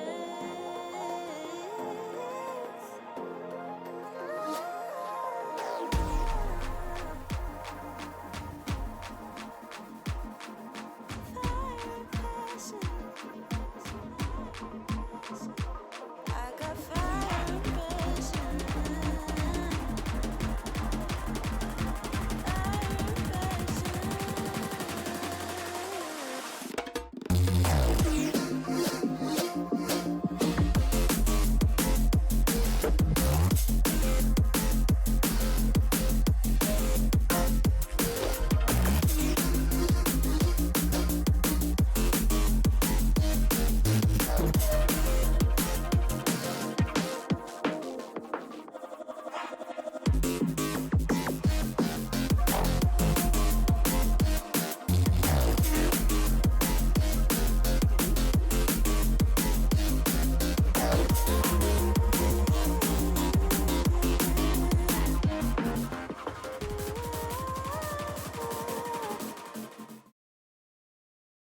Okay, and we are back. I've realized I haven't got the stream open, which is why I didn't know that we were going back in until right now. But we are here. We're back again. Technical difficulties are affecting all of us, apparently. And realistically, we should be underway this time. So hopefully, draft is coming up. Hopefully, there are no more disconnects either. Otherwise, I do feel like there will be some sort of like clause going on. But we're going to go into draft. No one is going to be getting an immediate forfeit right here, which is important because are in quite a tight situation in the tables. I feel like this would really decimate their potential chances of going forward. But we're back once again. The bans are starting the same as before, Bloxer, as we are here for game number 2 of the NLC Div 2 Friday session. Everything is fine, everything is working, we are all good right here, and this is the same 4 bands that we'd already seen, but it'd be interesting to see what the next are. We spent a long time talking about the potential of seeing the brand. The Ezra is also incredibly first pickable at the moment. We saw it get a win previously. I'm surprised to see it taken out by blue side. At the same time, though, if you've got something else you want to be first picking, giving it over and allowing that to be taken along with another one of those premier picks wouldn't be great. Well, the Tree Man, you know, it's a risk. It's a risk to leave it all open, so you might as well just ban away the brand. Taxfig isn't playing it, you know. He's going to be playing some sort of herbal, you know, probably a Maokai is what I'm expecting, but Tristana going to be first pick, so they don't care about the Lucian. They said, you know what, we're not worried about it, although maybe they're going to be selected for something more difficult, but no, it is going to be the Tristana. They have no fear of the Lucian being picked against them. They said, you know what, we can handle it, bring it on. Yeah, even though you have a relatively bad late match, and the Lucian can do a lot to this Tristana, you're still in a position where the Tristana is so strong, do so much across the whole map, and really unlocks everywhere else to play something more aggressive. If your opposition doesn't play the Lucian particularly, you kind of get locked into this corky match in a lot of situations, and I really don't think it's walking out the best time. When you get team fights, it can do quite a lot. It feels like the Tristana can just force more pressure on the towers as well, and have a lot more potential jungle, so I like this pickup, even though I think the Corky's still going to be fine. There's a reason that he's one of the top level picks that we've been seeing. I'm surprised to see a Sejuani especially so early on. I do really like it. I've been seeing them flex with the top lane relatively consistently. With all the state that it is, it's good to kind of have anyone. Yeah, again, looking for those melee options. Corky going to be picked up. Corky into Tristana, it's just the most standard stuff at the moment. I don't think we really need to discuss it. Level 2. Maybe get a bit of pressure from the Corky, but apart from that, nothing really to be talking about. Taxvig going to be looking in the Karthus there. We talked about AP junglers on the rise. This one fits in perfectly. Requiem always going to be a bit of a difficult one. And it now is on Loki to kind of get that ball rolling, right? Needs to be aggressive in those earlier stages, because if we go to the late game, well, then Taxvig is going to have a massive advantage. Yeah, absolutely. You get later on into the game and you're just nuking people, doing 1,000 damage before a fight even starts. It's an untenable position once you get late enough to play it. So yeah, it does put a lot of pressure onto Loki. And right now, with only a Corky into a Tristana lane, that's not going to be the highest priority to really be able to gank onto. this would certainly unlock a lane that you could try to play around. You were asking for things to be a bit more aggressive, not quite as far as the Aurelia or the Fiora that we were talking about, but I think the Camille's still in a really solid spot, and it does a lot to get on top of these very mobile ADCs that we've been seeing. There's a lot of Ezreals, obviously, starting to lock in. There's a lot of Kai'Sa as well. Having the Camille just go flying into the backline, lock them down, stop them from being able to just sit and do that damage. That's a great way to play out a team. Yeah, we saw it yesterday as well. It was a thing that was played yesterday by Uzo, and it was able to make a lot of potential. So I do like it. I do like the pick a lot. I think that it was really good for Garden Gaming, and they played appropriately around it. It was into a Cassante, so I do wonder now what they're going to ban away. The Jack's going to be the first one, and then we see the Ezreal taken by Chaos. So they want to keep Garden Gaming locked in. Yeah, they want to make sure that Garden Gaming can't have that double range that you really struggle to play into quite a lot of the time. When you've got yourself both the Corki and the Ezreal, it's so difficult to play any of these team fights, really. Sure, we'd like the Tristana and the Karthus, but they don't really have that long range potential that you can get out of the Ezreal Corki. It makes playing around these team fights so tricky, and I'm not surprised to see that one taken off of the board. I do wonder if we're going to see another top lane ban right here. Xayah. Now, Xayah's not that strong at the moment, like, at all. I'm very surprised to have the Xayah taken away, especially when you've got the Leona locked in. The Rakan is pretty good at the moment, so sometimes taking the Xayah just to give the Rakan a little bit extra makes sense, but I'm not sure why you'd take this one when the Leona is there already. Indeed, it's well, to be fair, for Garden Gaming, they did play it yesterday. So they do think that Xayah has a bit of priority, right? So there is maybe a bit of agency where they were like, you know what, we're going to go for the dive. Xayah could potentially counter our whole composition. Maybe let's just not leave that one up, as they then lock in even more forward as Mikkel, they're going to be picked up with the Kaisar. So they are sending it all the way in. They want to play aggressively here. They're not going to be waiting around for the Karthus just to blow them up. So I do wonder if Chaos meet them head to head, aggression with aggression, or if they bring a little bit of kiting that could potentially go a long way. I feel like the Ezreal could have been pretty good when you see that Kai'Sa picked up. We saw it in the previous game. You could just sit back, play really far away.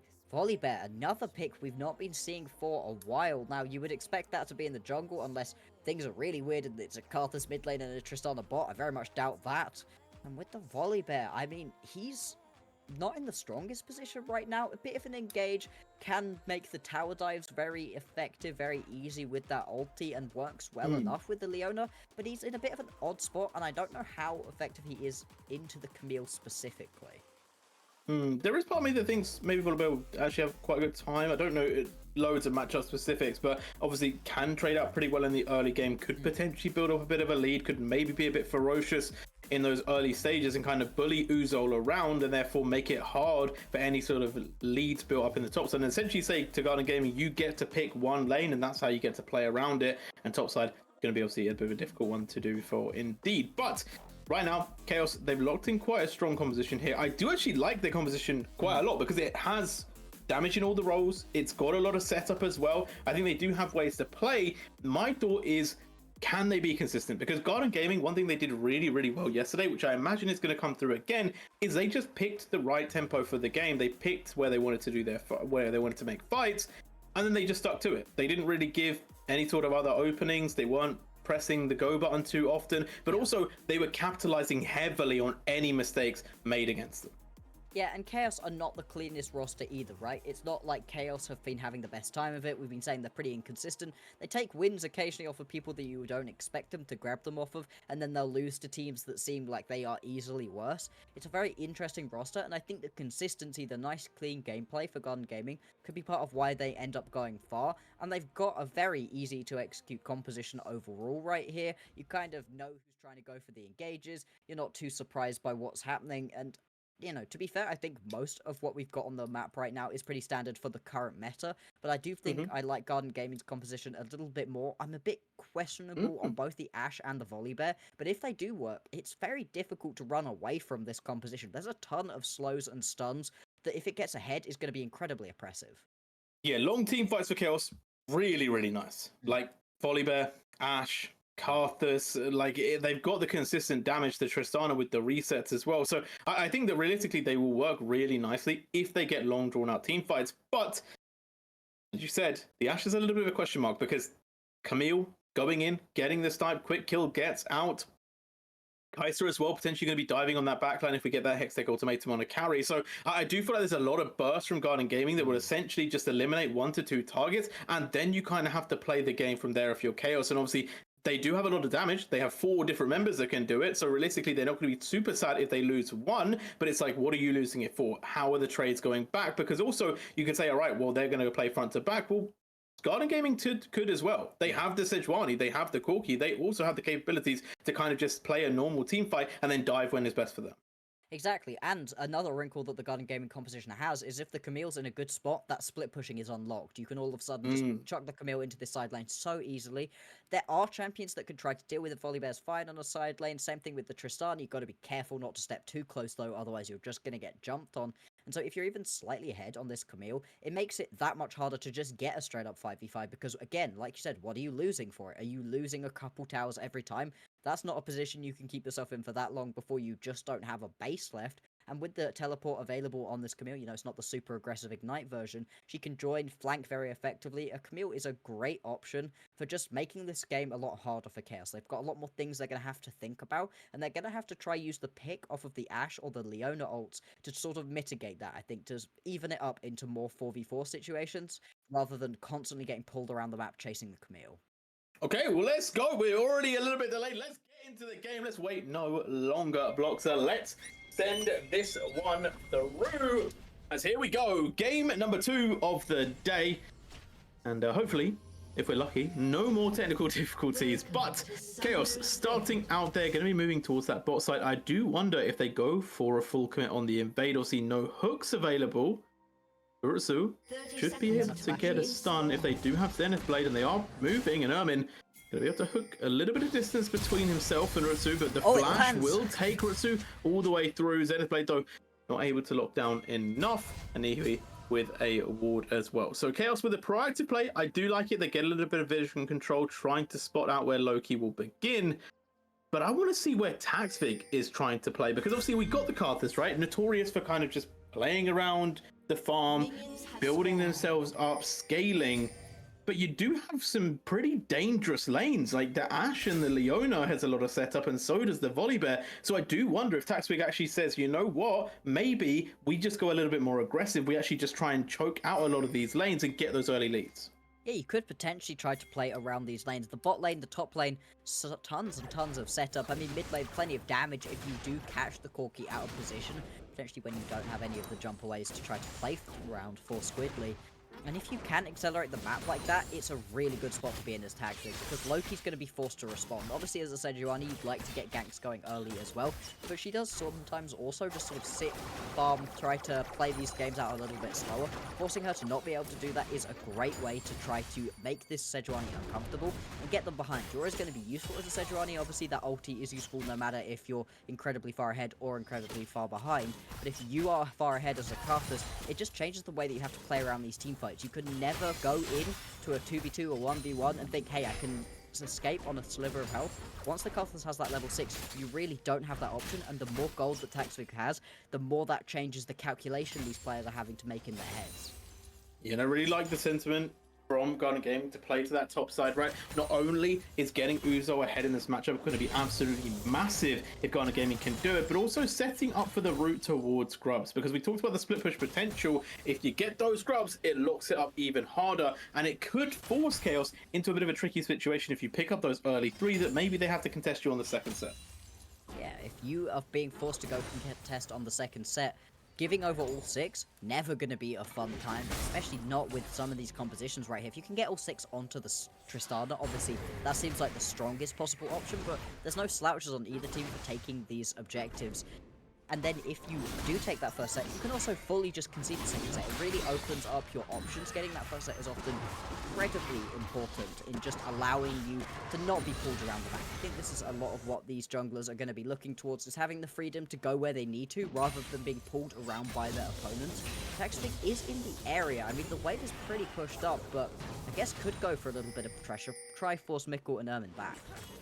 Yeah, no flash on Ermin, so potentially there's a world where they could lock down and do enough damage. But I think the Carthus is just saying, you know what, it's not going to be worth it unless they went for an engage. We're not going to find anything. And on the top side, I think it's the same narrative for Uzol, right? Slowly pushing this wave back in means that Nihui is not under any sort of threat unless they went for a really crazy dive. But I think against the Volibear, it's a little too risky.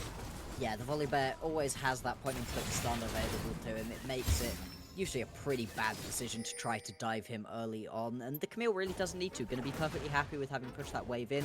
They go back to base, could potentially even just walk back to lane and save this teleport for later on. Indeed, it looks like that's what Uzol's going to be doing. And this top lane matchup is sort of playing out through the early game as I was expecting. You get a bit of a push as a Camille. Once you have that sort of level 3 onto the Volibear, your full rotation of damage does a lot, but you kind of need these extended team fights to really get all of this healing through. Something that Camille doesn't mind either, because you will keep having that shield come up again and again in these longer team fights. Right now, it's all quiet, you know? And we're seeing the junglers just pathing their way, you know? It's pretty standard. We're going to see Tactic going down to that bot side. I do wonder if we see early Dragon priority as well. I believe, well, actually, I'm not sure if it's Hextech or Chemtech, because we don't have either the symbols there. So either way, one of them is amazing, one of them is not so much. We could maybe get a little look at that one, but either way, I do wonder if Tactic wants to kind of put that pressure on, because one thing I will say Chaos is really, really solid at, that I think that Garden Gaming may have a little bit of hindrance with, is the notion of the team fight, right? I think that the Chaos team fight, the front to back, is really solid, and if they do force Garden Gaming around some of these Dragon fights, I think they could really build up quite a lot of a win position. How much are Garden Gaming going to take these bad team fights? That's something I've been so impressed with for this team, is that they often don't take terrible team fights. They're not down to scrap in all situations, even when their composition, you know, seems like it should be just wanting to fight at all times. They're a lot calmer, they're a lot more collected in some of these team fights, and I wonder if they're going to be able to recognize that, you know, wait for a position where Uzol's pretty pressed forwards, taking towers, and then go for these engages, and make it so there's always a calculation going on in Chaos's head. Can we actually go for this play, or are we going to lose out onto it? Now, you paused to talk about which Drake it was. It is going to be the Hextech Drake. It's one of the best, probably the best, as an individual Drake for you to be able to pick up, and it looks like it's going to go over nice and easily to Chaos. The easy trade is always going to be getting all 3 of the grubs, despite the fact that Nihui is in the area. He's really not going to be able to step up and go for that one, and it's just going to be this very standard Season 14 trade, right? Yeah, rotating Ermin up as well just solidifies it even more.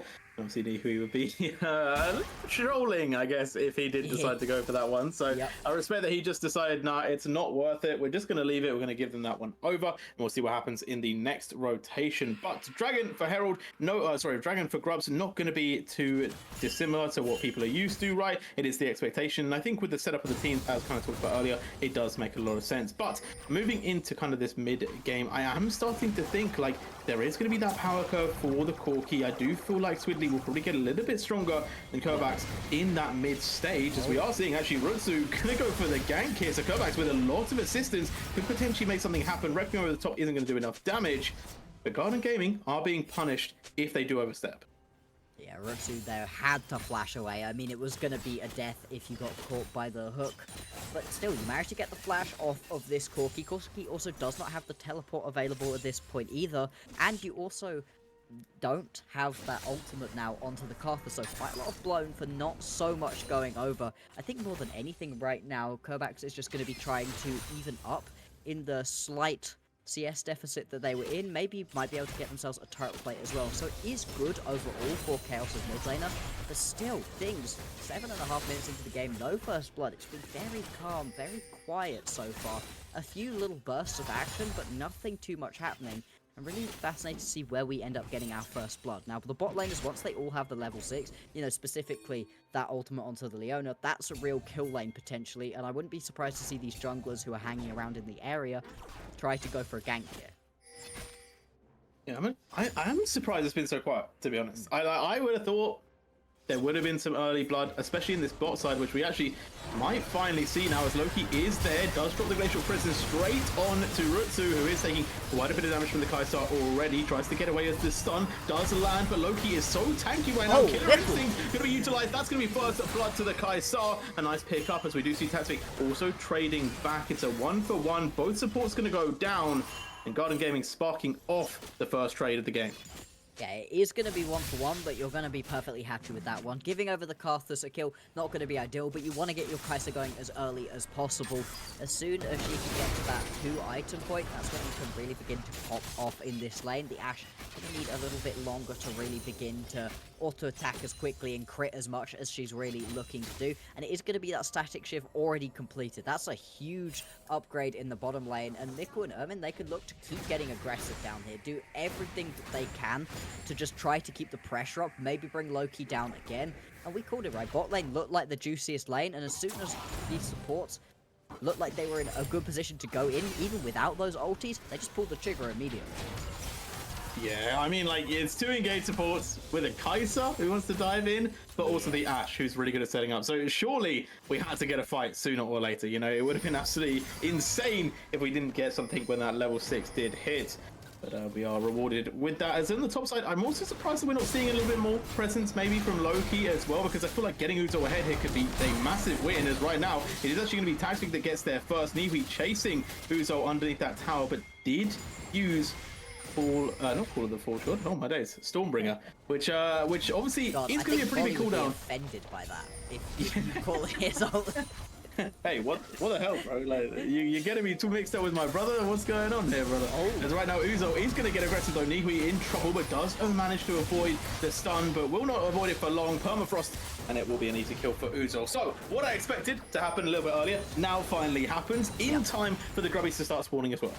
Yeah, it's going to unlock this second set of grubs potentially for Garden Gaming. You don't have the teleport back. It's a really unfortunate timing. Uzo caught out here is always going to have that wall dive to get away, and the timing is just, it's really rough. They're going to dive Taxfig. Taxfig has no mana at all. They're not going to dive, but they were looking for setup, and actually, had Ermin been there a second earlier, maybe it could have come off really nicely. But instead, Taxfig will be able to stay safe, will be able to slip back into their jungle, as we are going to see the trade for those grubs there. So the grubs will be picked up pretty nicely. That's going to give a huge advantage to Garden Gaming, especially in the split push. But as we talked about, it's a buff that matters only if you are winning. Right now, we are seeing Chaos also trading for a couple of plates in the bot side. So I think the investment does pay off, maybe a little bit equal. Obviously, to see how that one works out later. But Dragon really on my mind, Bloxer, because this is where we could start to see a bit of pressure applied back by Chaos. Yeah, if you could pick up the second Drake right here, it puts you in such a good position to control the tempo of the game, right? You're in a much nicer spot to be able to say, hey, we want to fight for this next one. Maybe we don't. We don't always have to go for the next Drake. Giving over one at this point would be fine. But if you do pick up your third and you're now all of a sudden on soul point, it puts a ton of pressure on your opposition. And we can see a hard commit right here out of Chaos. We're going to teleport members in, go for this Drake. It's going to be picked up relatively easily, especially with Ermin low. You're not going to be looking to get aggressive right here. And 2 Drakes under the belt. Let's see what the soul is as well, because this could also dictate how this game goes. Now, Ocean, it's not the ideal. You know, there were some better options potentially, but still, there's a couple tanky members who would very much benefit from being able to heal a lot more during these extended team fights potentially. But are they going to get? You know, I feel like there's so much speculation about like how it will play out, and it's like, okay, yeah, good extended team fight, but if you're gonna get it, is another completely different question, right? Yeah. And I will say, so far the game has started off slow, right? I'm not surprised that we're getting that from Garden Gaming, because I do think that they kind of moved into this motto of like, we're going to pick our opportunities wisely, we're not going to overextend. And I feel like Chaos have almost taken that mentality as well, as we're seeing quite a formulaic play around the Rift. 2 Dragons traded for the grubs. We're seeing a couple of plays here and there around the top and bot side, but all in all, no real crazy oversteps, no real aggressive plays, no trying to force errors out of one of the sides of the teams until now. You know, I feel like anytime we mention this kind of stuff, it happens, as like Loki trying to steal away the blue buff here. Taxfig is still in the vicinity, but will take it, actually lay waste to steal it back. And you know what, that's a little bit sad for Garden Gaming. It is. Loki didn't have the smite right there, so wasn't going to be able to take that one away. Feels good for Taxfig to pick up the blue buff, especially. I mean, you're a Karthus, you're pretty mana hungry. We saw earlier on, he sat under that tower without any mana and could potentially have lost his life for it. I think you're absolutely right with the way that Garden Gaming like to play. I think a great show of that is the fact that it's 100% kill participation right now for Loki. They don't have the jungler around, they don't feel like they're going quite as aggressive, you know? There's good trades back, of course. We're seeing Ozil potentially try for a 1v1 here. Oh, Squidly just gets taken out. That's unfortunate. Good gank out. I think it was an Ash Arrow. Oh, it was an Ash Arrow. It wasn't Taxfig at all. Yeah, you're right. Very nice plays, you know, and I agree with you. It does feel like the jungler is setting it all up. I think that both teams are just playing for that setup, as you said, right? It just makes it easier, not taking any risks, as we are now going to see a little bit of a risk here as the dive in the top side is going to occur, but it's just way too much damage coming out from the two of the top side there. Uzol and Loki just obliterating through the health bar of Nihui, and that Camille is starting to become a little bit problematic. We talked about it earlier, about Certified picking the immobile Ashe. Yeah. That could become a bit scary if this Camille keeps getting stronger. Most definitely could. We're going to see a bit of an engagement right here. Taxfig is stealing away the blue buff. Going to be here for the fight, though. Certified was taking quite a bit of damage from the tower, and now Ekel in trouble, getting stunned up here, slowed down, rooted in, and will be picked off as well. Chaos living on a tiny slither, but may not be for long. Squidly turns up, one bomb to kill two stones, or whatever the expression goes, as Taxfig now trying to run away, but it may not be enough. Squidly, one more rocket would do it for the missile barrage. Did not want to risk it because Kovacs was in the vicinity. Wow, I mean, great play out of Squidly to be able to pick up those 2 kills, salvage what was a pretty devastating situation in the bot lane. Would have been really nice to have picked up another one of those kills, though. While all that's happening, Loki's also picking up this objective, and it does, again, feel like it's really playing through this jungler right now. Obviously, Squidly has to go react to that bot lane play, but it feels like unless you have Loki in the vicinity, Gun Game, they don't want to be the proactive team in this matchup. While Chaos, they are more than happy to go get aggressive. We saw it in the bot lane, and to be honest, I've been very impressed with this Karthus performance so far. Taxfig has been the aggressor in a lot of these situations, and we were talking about it in draft, right? Is the Karthus just going to sit there, not really do anything, or does he want to be proactive? It's definitely been the second option. And I hope that we do start to see a little bit of the relaxing for Garden Gaming. You know, I want them to stop playing just around the jungler, because especially if we are starting to see them go for a split push, right, Uzol can become very, very menacing and can definitely take on plays themselves. And we saw it yesterday, and it became such a big problem to deal with. The Garden Gaming were able to take so much for free. So I do want them to kind of have that little bit of, I guess, maybe risk or maybe... I don't know, maybe just boldness is the real answer that I'm looking for here. Just to kind of send it a little bit to say, yeah, we most likely are going to win this. Let's just kind of push the button. I think part of it may be, sure, you want to set up your plays, but you could set up more plays, right? Even if you want to make sure everything that you do has a lot of thought behind it, you can just do that a little bit more frequently. Whereas Loki has only gone for a couple of ganks so far this game. They've all been effective, they've all worked out very well for him, but just do a couple more. You know, you don't have to try to boat race out a Karthus. You're going to lose anyway. Look at the CS gap right now, so might as well try to get more of your lanes ahead with kill gold and stuff like that. And I do like this from Garden Gaming, though. They said, you know what? We want to contest with this dragon, but we don't have the priority. We're going to go for the dragon, the tower instead. They get the tower, but now comes down Chaos. They're swarming through. Wow. They've already picked up one, but it's a 1-for-1 so far. Certified does go down, but they're going to find Mikkel as well. The bot lane has been removed as Uzol is running away from the bear, who cannot catch up to Camille, but has done their job, warded away the assassin, and kept their mid laner and jungler alive. So Chaos in a really good position to go for this Drake. This will set them up onto Soul Point. And Ocean Soul for a couple of these members is absolutely massive. Let's just think about it on Volibear. Yeah, I mean, Volibear is one of the best users of an Ocean Soul. We saw in that fight, was just chasing the Camille around constantly. And it was a... Are they going to go for it? I mean, I guess there's low health bars. Oh no, Zenith Blade available right now. Loki going to have to just play the defender here, trying to just block out anyone getting through. And now with the slow, actually, this is enough. Uzol picks up one kill in the return. And although not a massive win, still something better than nothing. Yeah, you're going to be happy enough with the way that this play has worked out overall. Also, dropping this arrow. You managed to get the mid lane tier 1 earlier on. Now you're going to get this inner turret as well, most likely. And you don't have a lot of your best members. TP into the backline, though, from the Volibear. Oh, double TP as well. Turbak's going to be joining the fight too. They're not going to push for it, though. Garner Gaming happy to walk away from this. They don't want to get caught out. So we'll just leave the vicinity, but still applying pressure. So Garden Gaming, you know, they're still in it. They're still scrapping. They're actually up 3k gold, we have to remember. But I do wonder how it starts to get in 4 minutes, because they have to fight. They have to fight, Bloxer. Yeah, you can't just keep stepping back. It was a really interesting play around the mid lane, where Uzol went full all in for that tower. It was like, we are not leaving without this tower. It's what got him split away and just getting chased around by the volley bear in that fight, and if you have the Camille playing with you a little bit more, I think that fight gets a little bit easier. But you're right, they are playing quite defensively. They're going to have to step up at some point, and they have the kind of composition that can do that.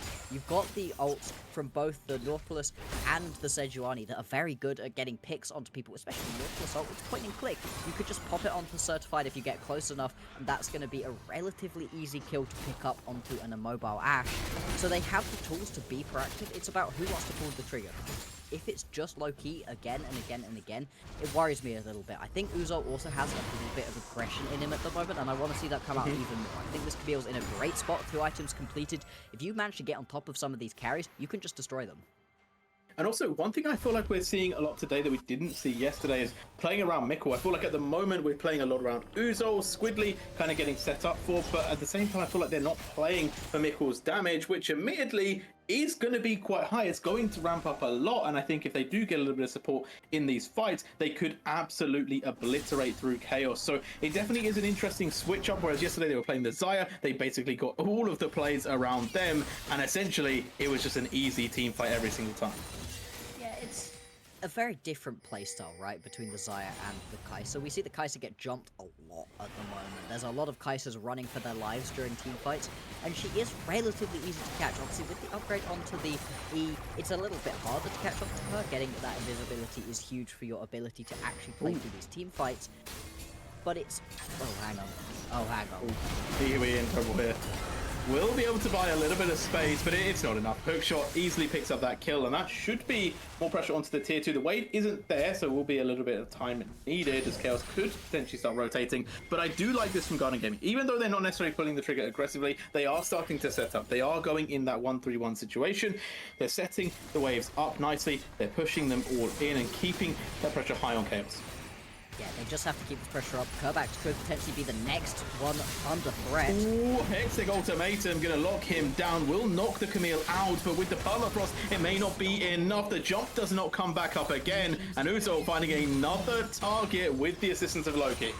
And it really is Loki being the proactive one in this game right now. Is a part of almost all of the kills, only 3 kills that he hasn't been a part of in some way, and I love that they're all assists. It's kind of the perfect way to play this out as the Sejuani. It's very difficult to not pick up kills at some point, but being able to give all of them over to your carries, neither the Sejuani nor the Nautilus having any kills in this game just feels so good for Garden Gaming. They're getting the gold exactly where they want it, and with these 2 sort of more defensive help out your team items completed, I just think that this has been a very impressive game so far out of Loki. I wish more teams were going towards a slightly tanky Sejuani. I was saying it during draft, right? I think some compositions could really use a bit of stability, and that's certainly what Loki has been. I need to see them play well around this Drake, though. Not this Drake, this Baron, though. They're in a very good spot at the moment with the Camille constantly split pushing. It's causing a lot of pressure, but it can still be pretty tricky to make this Baron dance work out if you're not incredibly cohesive as a team. Also, the Dragon though, because it is Soul Point, and that cannot be understated. Chaos do have the sweet advantage of the fact that we know Garden Gaming have to play for the Dragon unless they're willing just to concede the soul, because they think they can basically just end the game. So they are forced to be on this point of the map at this time, which means that there is a little bit of an opening for Chaos to go for that Baron, to try and play for another objective. But right now they are just saying, we're going to go and slam it for this Drake. We want to 5v5 team fight you. We're done with getting picked off, and we'll see if they can make it happen. But so far, already a little bit of poke has occurred from Squidly as the Ash Arrow not going to land onto Uzol, the very dangerous member of Garden Gaming, who is looking for those ADCs, and the poke coming out from Squidly has been massive already. Taxfig at half HP, they're going to give up the Drake, and it will be a successful take for GG. Doesn't even look like they're going to be able to go fully for Baron here. They have pushed in the mid wave, which buys them a little bit of time. Potentially going to set up a Death Brush. I mean, okay, spotted out. Mikkel knows that something's up. I think the whole team knew that stepping into that brush without checking it first would have been a very bad decision. And Chaos, they just lose out on the tempo of that game. I get why you turn and try to get onto Uzol. If you're able to pick off this Camille, it takes away so much of the advantage. But they weren't able to get on top of Uzol. Very slippery champion to try to lock down. Still had the flash available, so wasn't under the most threat. And on the side of that team fight was just constantly threatening onto the carries. Chaos had to respond to the Camille. They couldn't just ignore it on the side. Yeah, well, they have to respond to the Camille now as well, as we are going to see the Requiem utilized. That will do a little bit of damage to Uzo, but nothing too worrisome, as Certified did take quite a bit of damage from the Void Seekers. Now they're going to try and turn their attention onto Squidly, who is able to walk away for a little bit longer, as Certified, I think, is only one Void Seeker away from death. Kerbax getting aggressive, but not going to be able to find the kill onto the Corki, and it's just opened up more and more spaces. Uzo is trading with Nibi, a massive amount of healing going to come back, but the Stormbringer had to be utilized to get to full safety, and now Chaos in the top side are in a really sticky situation here. Ermin able to get the lockdown with Loki onto Taxvig, and that is a goodbye to the Carthers into the more kills. They've taken out the Tristana as well, and Garden Gaming, they're just obliterating Chaos. They've played this one so slowly. It's only 11 kills to them, 6 to Chaos, but they've just had a stranglehold on the game, it feels like, the entire time. I'm so impressed with the way that Loki has been playing with Sejuani, the way that Uzo has been split pushing and just drawing the pressure, playing this Camille incredibly well, and it was a volley bear pickup into the Camille. Like, he knew it was there, and it just feels like it hasn't worked out. It hasn't been effective in the way that they really would have hoped. Not on 3, which isn't necessarily the worst for a volley bear. You can still be effective in team fights, but because Ugrosol's splish pushing the whole time, you just don't get the volley bear into these big team fights where he can do a lot of damage. Sure, he heals a ton, but that's kind of the only thing that he has at the moment. And with Baron now on Garden Gaming, they're going to be looking to crack the base and possibly even end the game if they can find themselves a good team fight. Yeah, I'm surprised it wasn't maybe a bit more AP in the build, like a Rod of Ages. I think it's like the more standard build, but you know what? Maybe they wanted the tank stats to try and survive a little bit longer. However, Uso obviously getting a lot of pressure from Loki has meant that they have kind of overcome any sort of tank stat stability. And they are now just forcing plays forward. Now, with this Baron picked up, I do wonder if Garden Gaming can just close out the game, because so far, it's been really hard to stop the split push, and there hasn't really been an answer at all from Chaos, and now that it's just going to be even more extremely felt because of the Baron buff. So at the moment, we are seeing the 3 members, 4 members, even 5 members in the bot lane here, crowding around for Uzo, and the arrow isn't going to land. Uzo is going to have to flash to try to get away from the slow, but he's just allowed to walk this one out. And look at the damage that's been done across the rest of the base. Midwave being pushed in right now. You've got Corki allowed to sit on a tower by himself bot lane. Oh, and the damage onto Nibi is crazy. They take a tower and force away the volley bear. They can just bring Uzo straight back in, and they've already got half HP on the mid tower. Garden Gaming have split open Chaos completely. As Solar it's going to go down. Rutu trying to get aggressive with it. Requiem over the top will be able to scare them away from the base, but they're just playing backwards. They can kite this one out, and look at the base blocks. The Camille's in there. The Corki's in there. They don't care about the team fight. They just want to take the objectives, and Nibi is trying to get the fight on. He's trying to take on the Corki, who has misstepped, and they will be able to get the kill, but look at the damage. Uzo is in there, and he is getting it done. 1 kill already secured, and they're looking for more. Ermin to join the fight to chase them away, and Chaos do not have any answer to Garden Gaming at the moment. I really don't. Uzo's also going to be able to base TP. Baron empowers recalls as well. This should just be the game. Going to go for another engage. Nuhui's just dead.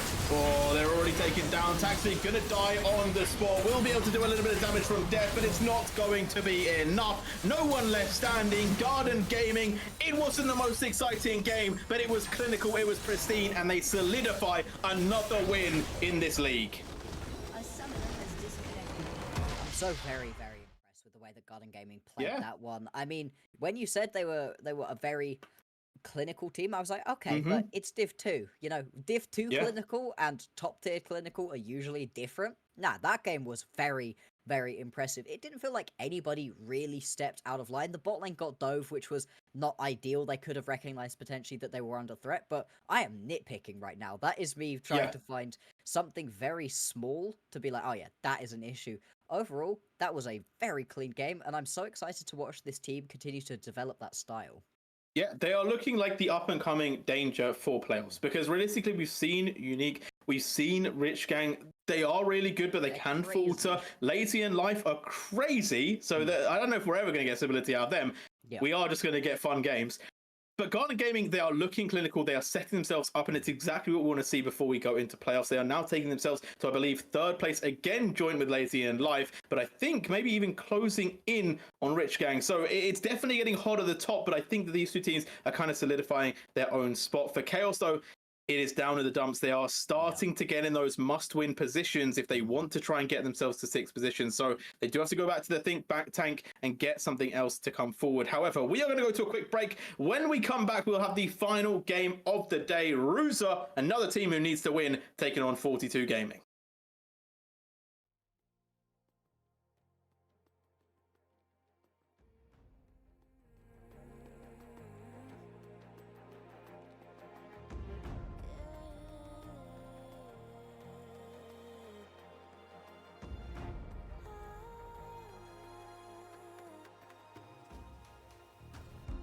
What I carry on my shoulders, showing stories told. Watch the fire burn away the cold. I'm rising from the dust, despite how much we lost. You will not take away my strength. You will not take away my strength.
What I carry on my shoulders.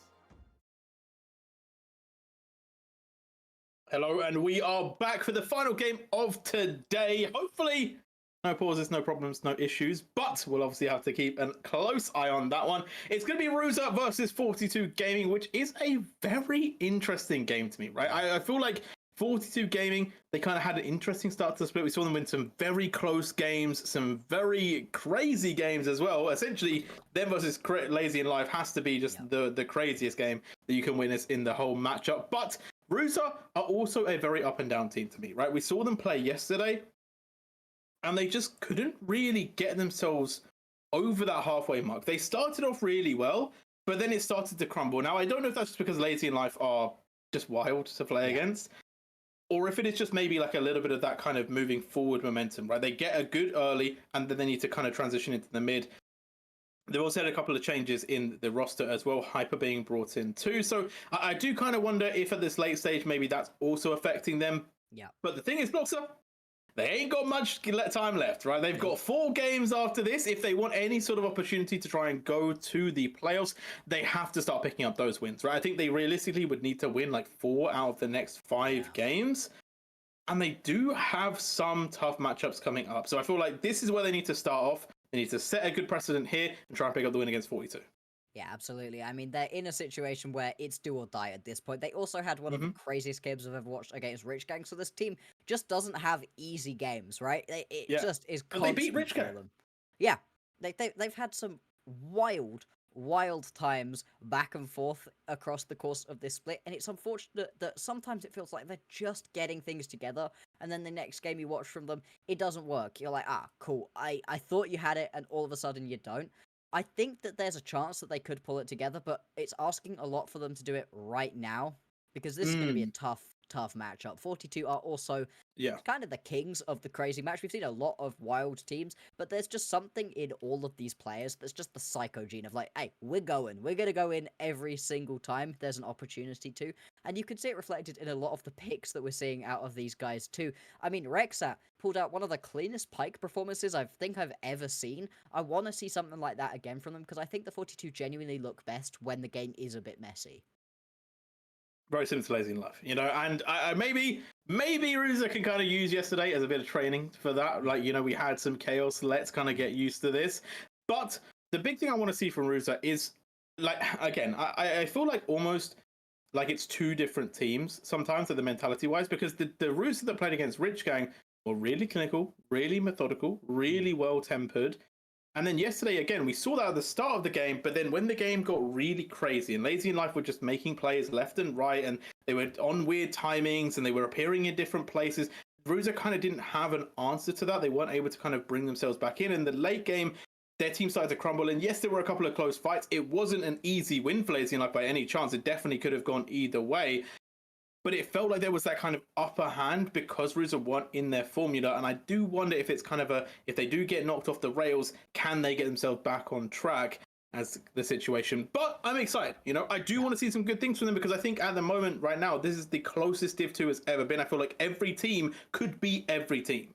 Yeah, we're looking at the bottom of the barrel right now, and it's a very nice looking team at certain points. We've had previous seasons where it's like, none of this is working. It's really unfortunate, but this team just doesn't seem to be able to find wins. Even in all 7 of their losses, it feels like Ruza have been at least competitive, and I think a lot of that comes from the way that they've been able to play around Anibot. Seems to be the kind of most aggressive of all of the players sometimes, which is interesting because coming into this split, Anibot was kind of known as sitting back quite a lot, not actually being a particularly aggressive player. Seems to have sort of come out of his shell a little bit. Him and Panda are sort of the way that this team has to play. Maybe a little bit out of Theodore. The bot lane doesn't seem to be able to quite fight, and that worries me a little bit because Chrissy and Rexat are, I think, one of our better bot lanes. Yeah, no, Chrissy definitely a standout for me in the early weeks. I haven't seen loads and loads of Ruza in more recent weeks, so maybe there's a couple of things that I'm missing. But yeah, Chrissy definitely someone that was on my radar from the get-go. Some really impressive Ezreal performances, and I do kind of wonder if that's going to continue, because Ezreal is still strong. Chrissy is still pretty good. Yeah. Like, is there a way that they can maybe kind of manufacture it around that? So we'll have to see. We're going to go into draft, though. Let's bring this one underway. Let's see what the picks are going to be. Brand, surely banned or picked. Which one will it be? So here we go. Vice, straight off the list there. Ruza going to be playing on the blue side. And you know what? I do understand the Vi ban. It's not the most common or the highest priority in my mind. But against Balmeaf, you know, why not?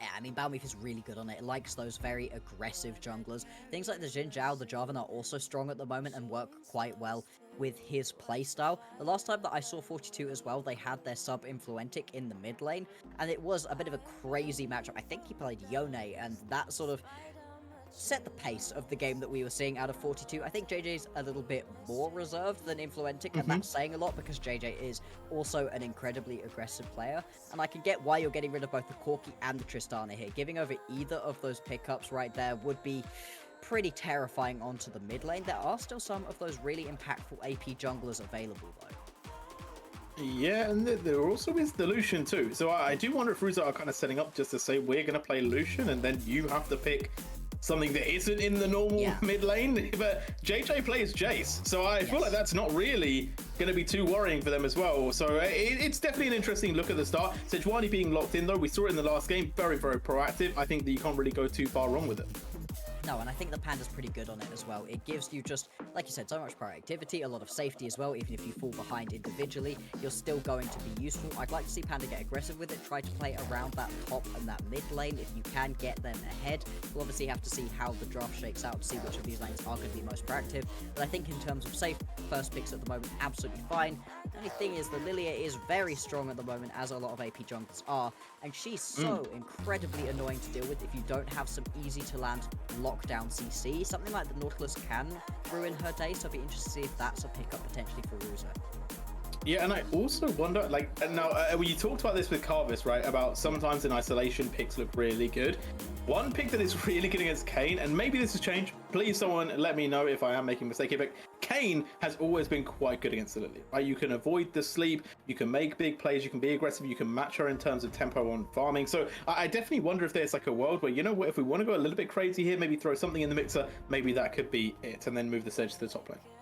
Yeah, there is always that potential option, and we've seen Kayn's recently. We had a very bad Kayn game the other day, but I don't think that was necessarily the pick itself having a terrible day. I think the draft that it was in, it wasn't quite working out, so that is always a potential option. I'm interested to see that Xayah. You highlighted it in the previous game as something that can work. It takes a lot to sort of play around it. I think if you can grab the Rakan alongside it, it's very good. The Rakan's good at the moment, usually the better bit of this pairing. But, you know, you can kind of pair it with any of the aggressive engaged supports at the moment. The Leona's always going to be a good option. I'd be pretty surprised if we don't see the Nautilus here out of Rexat, but then again, Rexat likes pulling random stuff out sometimes. I like the Leona though. I think Leona with the Xayah does go really well. It also sets up nicely with the Sejuani. It's a lot of CC. They're playing very back to front at the moment, and obviously with the looming threat of the Kai'Sa, it does make sense that you are kind of stacking that CC, stacking that potential to go in without having to commit too much forward, as the role is going to be picked up there as well. So a nice bit of engage locked in for 42, goes hand in hand nicely with the Lilia as well. Do wonder what they're going to decide to pair it up with though, because obviously they need a little bit more AD maybe coming up from that mid and top side. Yeah, exactly, but you are losing quite a lot of these standard mid AD options already. So the Lucian is still available, could be a potential ban right here for Ruza. And I think it's also interesting what you said about the non-committal engage that you get out of a Sejuani Leona. The complete opposite, really, of what the Rel is. The Rel is full commit engage. Once you're in, it's very unlikely as a Rel that you're going to be able to get away. Maybe you could just about jump away, but, you know, you're very much full committing in. But the pairing alongside a Lilia between the Rel is huge. If you can get a big Magnet Storm off and land a big just bit of damage, any bit that tags on with the Lilia, then you can put everybody to sleep, and it just makes that combo work really well. Buys a lot of space too for the Kai'Sa, so I'm very interested to see that be the pickup. I was expecting the Nautilus. I think the Rel still works quite well in this composition. Yeah, no, it does go well. I think that there's ways that you can play around it, right? I think that going with the full dive setup would go really well. So maybe they want to go for something aggressive, right? I'm surprised that the Yone is almost banned from 42 because I think it would have actually been something that worked really well. But obviously, it sets up the stage really well. I am surprised that we're not maybe seeing a ban of the Riven, right? I know the Hyper played it, maybe doesn't play it too much anymore, but it definitely does have a lot of potential if you want to play it with the Sejuani. So maybe we get a little bit of a special one today. But Jax and the Skarn are going to be banned away from the top side for Ruza. So now moving forward into the draft, the Twisted Fate. I actually would like this a lot because it does have the potential to go mid or top side. Yeah, it gives you quite a lot of flexibility. I worry about it a little bit because if you don't get that first couple of ultis to work effectively, if they don't turn into kills, you can begin to fall behind a little bit. Don't do that. Okay, that's fine. That does mean it's Kai'Sa mid, though. Or is it Ezreal mid? I'd be surprised if it's Ezreal mid, but I guess you really are just looking at what the opposition pick up for yourself. It is flexible either way. The Ezreal works better into the even more ranged matchups. If you've got yourself a range versus melee, though, I think you'd rather have the Kai'Sa. She could do a lot more in the individual 1v1. And the thing about the Kai'Sa mid is when you could get yourself an isolated Acathian Rain, it does so much damage early. Hey, you highlighted it. You highlighted it. I talked about it. I knew it was coming, you know, like, as in Hyper plays River, man. We don't get to see him play River that much. He played Renekton yesterday. He probably wasn't happy about it. He's like, give me my champion, you know, the one that I play a lot. Lock it in with the Azir as well. I like the composition, you know, they've still got a lot of front to back with that Azir being locked in, but now they also have the threat of not only split push, but also the counter engage as well. The Riven could definitely go absolutely massive, but there is now the potential, I was going to say there is the potential for the complete counter pick, the Poppy going to be locked in to give a very strong front line to 42, but also stopping engage options for Ruza. So quite an interesting way to play the game. I do feel like 42's game is a little bit more kind of spread out than necessarily it is for Ruza. I feel like Ruza have quite a compact composition. They can definitely play this very simply. Whereas 42 are going to have to do a little bit more, but you know what we said, they are the crazy team. They like to play a little bit sporadic, so the comp definitely matches. It really does. This is the kind of composition that I expect out of 42. Every single champion here has some form of self-go button. They just want to go in, try to play this one as aggressively as possible, but I think you highlighted it. It's a very standard composition, even with the Riven right here for Ruza. I think it can play very easy front to back. Like you said, the split push could also come out. We saw in the previous game what a split push like that can really do to gameplay. It makes it so difficult to just do what you're looking to if you've constantly got a Riven in the sideline. And I think the Riven potentially has even more solo kill capability than the Camille does. Oh, okay. I think yes in early. Yeah. Not so sure about Later in on, the we got to later saw how stages. terrifying the Camille is. You are right, yeah. The caveat is early on, but the Camille also likes to take the TP, whereas the Riven has the Ignite. You know, you're gonna... Well, usually has the Ignite. I think actually took the TP, but, you know, can just get super aggressive early on. Yeah, and I want to see it, right? Because, okay, well, I say I want to see it because that's what I want from most Rivens, but it is into the Poppy, which we do have to remember is just the most counter you can get from the Riven, right? I think maybe there could be some people that would be like, okay, Renekton actually a little bit more of a counter, right? Because obviously just a nightmare for Riven to deal with, but Poppy goes pretty crazy when it comes to playing into this matchup. So I definitely feel like Virtus are thinking with their head. They knew what they were doing here. They saw the Riven. They were like, yeah, I already know what's going to happen. Almost an insta-lock as well on the pick. So it's definitely something they're comfortable with. Virtus are obviously very good at those tanks as well. We've seen him play some Zac. We've seen him play some other tanks that have really just kind of decimated in those lanes. So definitely a very stable laner. And I do feel like unless Hyper has some real secret ideas of how to get ahead of this Poppy, it could be quite a miserable time until the mid game where the team fights start kicking off. And then the threat onto those ADCs could become a very real possibility. Absolutely, but I do wonder if maybe you want to get Panda up into that top lane early on to try to give that initial kill over to the Riven. That kind of unlocks this lane a little bit more than previously. As a Lilia, you clear so quickly, you're really not interested in getting involved in ganks most of the time. It's always very interesting when you actually see a Lilia out of the jungle pre-level 6, and that unlocks a lot of time for Panda to try to be proactive, try to get involved. Obviously has a lot of lanes to potentially play around. The bot lane will also be pretty spicy. I don't know how much you're going to be able to lock down Chrissy, but Rexa is a potential option for the gank too. And so once again, I'm hoping for a proactive performance on this Sejuani. But yeah, it's going to be crazy.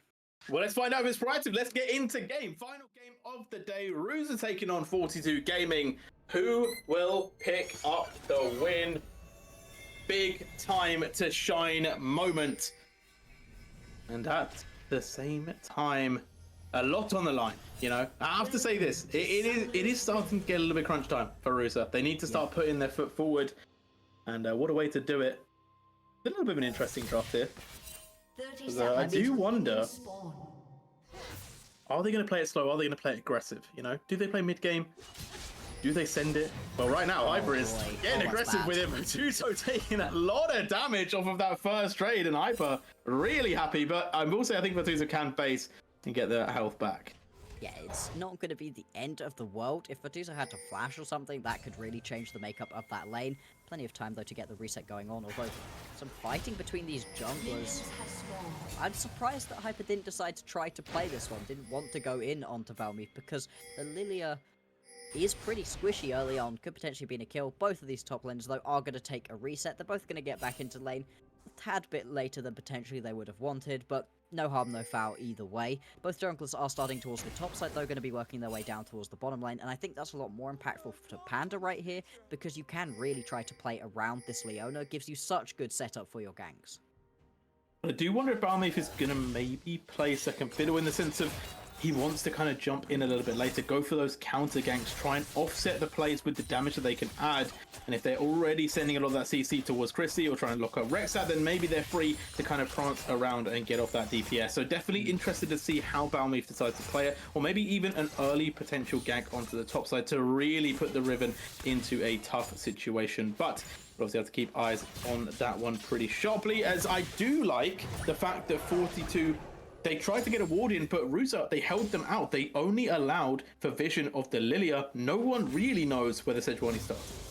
Yeah, the Sejuani is a little bit of an unknown right now, and with Chrissy and Rexat putting a lot of pressure on down in the bottom lane, it does very much feel like this could be a gank opportunity. Obviously, with this wave crashing, it could well end up just bouncing back and keeping this lane in a bit more of an even state, but if the Sejuani can get into there, it would be a nice opportunity for a gank. I think we talked a lot about how this is a must-win situation for Rusa, and absolutely it is. But I think the same can be said right now for 42. It's not so much that they absolutely need a win to get themselves into playoffs. They're in an okay spot for playoffs, but if Chaos started picking up wins, they could always come under threat. But for seeding more than anything, I think they really need to pick up a win and get some real momentum underneath them. I think that they're not secured yet. You know, I do think if 42 have a couple bad days and Chaos have a couple good wins, well then, you know what, it could definitely lead them out of playoffs. But I do agree with you, right? The seeding is going to be the more impactful thought process at the moment. And yes, you have to think about it. Lazy in Life and Garden Gaming, they're starting to climb away. So it is needing to pick up some wins here. Otherwise, it will be a bit of a tricky one for 42 come playoffs. However, back to this game. Rusa, off to a pretty relaxed start. Nothing too crazy, which I guess works out for them. Scaling-wise, I think they do have the better late lane. Yeah, I think they're going to be happy enough to get really far into this game. The Azir going to do so much. I don't think the scaling's bad on 42. This is not a massive scaling gap for either of these teams. There is a little bit of oneness. We are going to see a bit of a gank out of Balmath. Panda's here, though. Yeah, Panda should just be able to turn this one around. Balmath is going to get locked up and ignite over the top. Balmath in big trouble. First blood to Anibot almost on a plate. And I do get your point about the scaling factor of, okay, yeah, I think 42 will still be doing damage, but in terms of execution, I feel like Rusa have a much easier time in the late game, whereas 42 really going to have to handshake them quite. I'm going to agree with 100% with you there, and giving over that initial kill to an Azir never feels good, right? Giving the kills to the scaling champion makes it feel a little bit risky, let's say, as we'll go later on into this game. Getting towards that first item as quickly as possible will be great for Anibot, and we highlighted them during the pre-game as a potential lane to really look towards. What can Anibot do? Because JJ has had some incredible performances and is on a bit of an interesting pick in the Kai'Sa, but we've seen Azir mid. Azir mid is always going to be stable, relatively safe to play, and if you can get ahead, can just wreck these team fights, and is a big part of what you're saying with it being an easy to execute composition. Ooh, steadfast presence there, showing exactly why it's annoying to play Riven into the Poppy, and the damage trade, man. But Tuzo can just do so much. The Poppy pick, we've talked about it a couple of times actually in Div 2. It's just a ridiculous amount of AD that no one ever thinks about. Yeah, you just feel like, oh, it's a Poppy, it's a tank. No, my friend. The Poppy does so much damage. That's why you've ended up with Panda being drawn up into this lane. But Tuzo knows that this is happening, isn't going to be surprised by Panda in the slightest. So drawing the Sejuani up, they're going to unlock this Drake to be picked up relatively easily by 42. And because it's a Hex Tech, that's one of the premier Drakes to get as an individual. And it has stats that everybody's going to like. You love using your abilities more, right? Yeah. Like, thinking about like players that are playing like, I don't know, people with like really like low CDs anyway, and they're just like, yeah, I don't like Hextech. You know, it's just like, it doesn't benefit me too much. But no, I definitely get what you mean. I think it's always going to be a strong pickup. It is sad that we're not going to get the Hextech still, you know, always will say that it's probably one of my favorite ones to see on the board, but it does open up for the potential Infernal or the Mountain, which are also two of my favorites, as we are going to see the Ocean going to be the next Dragon. And we've kind of seen this dance in the last game, right? Grubs being traded for the Dragon. It's very standard. It's not too crazy, but talking about crazy, Hyper is going quite aggressive here. And we'll get a very heavy trade onto Virtuoso. Look at the item difference right now. A Thorn Shield and a Tear versus 4 Longswords. 4. That's so much AD right now onto Hyper that I'm not surprised these trades have suddenly flipped in the favor of the Ruza top laner. You're going to be very happy just to keep the pressure up right now. I'd be surprised if we see a dive, but I don't know, with the level of damage that Hyper can do right now, alongside Panda, maybe there's an option. Yeah, but Tuzo does have the Keeper's Verdict. I think Panda's not going to get close enough. I think they will just walk Virtuoso away, which admittedly is a massive wave to lose it, right? This is a huge wave to be crashed and denied, so it is actually going to hurt Virtuoso a lot, but they are going to try and do the same to Exnom, who has been put to sleep, and no way to cleanses and flashes out! A huge play from Exnom to stay alive! That's looked so calm and collected out of Exnom, like they knew exactly what they were going to be able to do. You also managed to get that ulti away from Balmif, so that's going to be big as well. And, I mean, they could just go in now. No way do they go one further. No way do they go one step further and get the kill as well. Rexak going to flash away. Chrissy walking back, but now Exnom actually needs to be careful because Chrissy does a lot of damage. The Mystic Shot's coming in. Oh, it's in the turn. Oh, Chrissy with the magical feat, the magical aim as well, as Vatuzo will be traded in the top side. It's a 1-for-1 overall across the map, but what a play from both ADCs. Yeah, Exnom makes a great play. Maybe that means they're feeling themselves a little bit too much. Get over aggressive. I thought it was a good engage to go for, but Chrissy just didn't get hit at all. Also had the cleanse flash available to them, just like Exnom did to get away from that dive. And speaking of dives, top lane also gonna fall. Hyper picking up the kill right there. And I mean, we highlighted what you could get. Oh my lord. Off of those 4 long swords, and it turns out what you could get is a Coalfields, a Tiamat, and another longsword with some boots. This is a just gap in the top lane right now, and sure, Pertuso's always going to be useful. We'll be talking about that a lot, the innate usefulness of some champions, but once you get ahead as a Riven, everyone's experienced it, right? It's just miserable to try to play against a fed Riven. Yeah, and also, like, Hyper, the main champion is Riven, you know, like, it's not just a Riven, so it is definitely going to be quite dangerous. Balmy being chased down here has had a bit of a tough time in the jungle so far, will go down once more, and right now, Ruza, they're looking good, but, okay, we saw them ahead yesterday, we need to see them keep this lead. Yeah, can they play this one out? Because, I mean, Ruza, they just struggle so hard with the consistency. It feels like one of their greatest failings as a team, something obviously they're going to be working on a lot, and I really hope that they're going to be able to. Exnom potentially going to get Gove again every single time that we watch this Leona walk out of the lane. feels like there's a lot of pressure right here onto Exnom, but they're in a good spot. They just need to stem the bleeding a little bit in the bot lane, keep things even elsewhere. Hyper could just keep playing out this signature Riven like you've been saying, and Virtuoso, despite the fact that they have a bit of a counter, not just to the Riven, but to a lot of the pickups for Ruza right now, not having the best time in the individual lane. JJ! Ooh, the knock back into the immediate knock up, and now into the CC chain again. The Glacial Prison locking down JJ, the tanking of the tower too. Panda just setting up a kill on the plate and actually will take the kill themselves. Yep. I don't think that was necessarily the plan, but Balmeep with the return will get the kill back, and this time Balmeep going to be pretty happy to take that one up as Panda looking for another kill. Does not have the damage though. We'll just watch Lilia walk away. All in potential right there. Oh, hang on, speaking. Oh, we're here back again. Solar Flare over the top. Chrissy taking so much damage. And Exnom, when they're finally able to let the feathers fly, can just rinse through these bot lane members. Rexa trying to survive, but will just be a final pickup as Exnom maybe wanted that kid instead. Whoops, that's not going to be ideal. That's the sort of unfortunate thing about playing the Leona. It feels like she's a magnet for kills that she really did not want. Exnom, Malto, they're going to be more than happy with the way that that bot lane play works, and that was a gorgeous solar flare onto two members. It allows Exnom to just throw those feathers through. The piercing off of the Q as well is going to just help you shred through your opposition. And this is just a crazy game already. I mean, it's not quite a kill a minute, but the pace is high, and there's action all across the board. Exactly what we were expecting from Ruza and 42.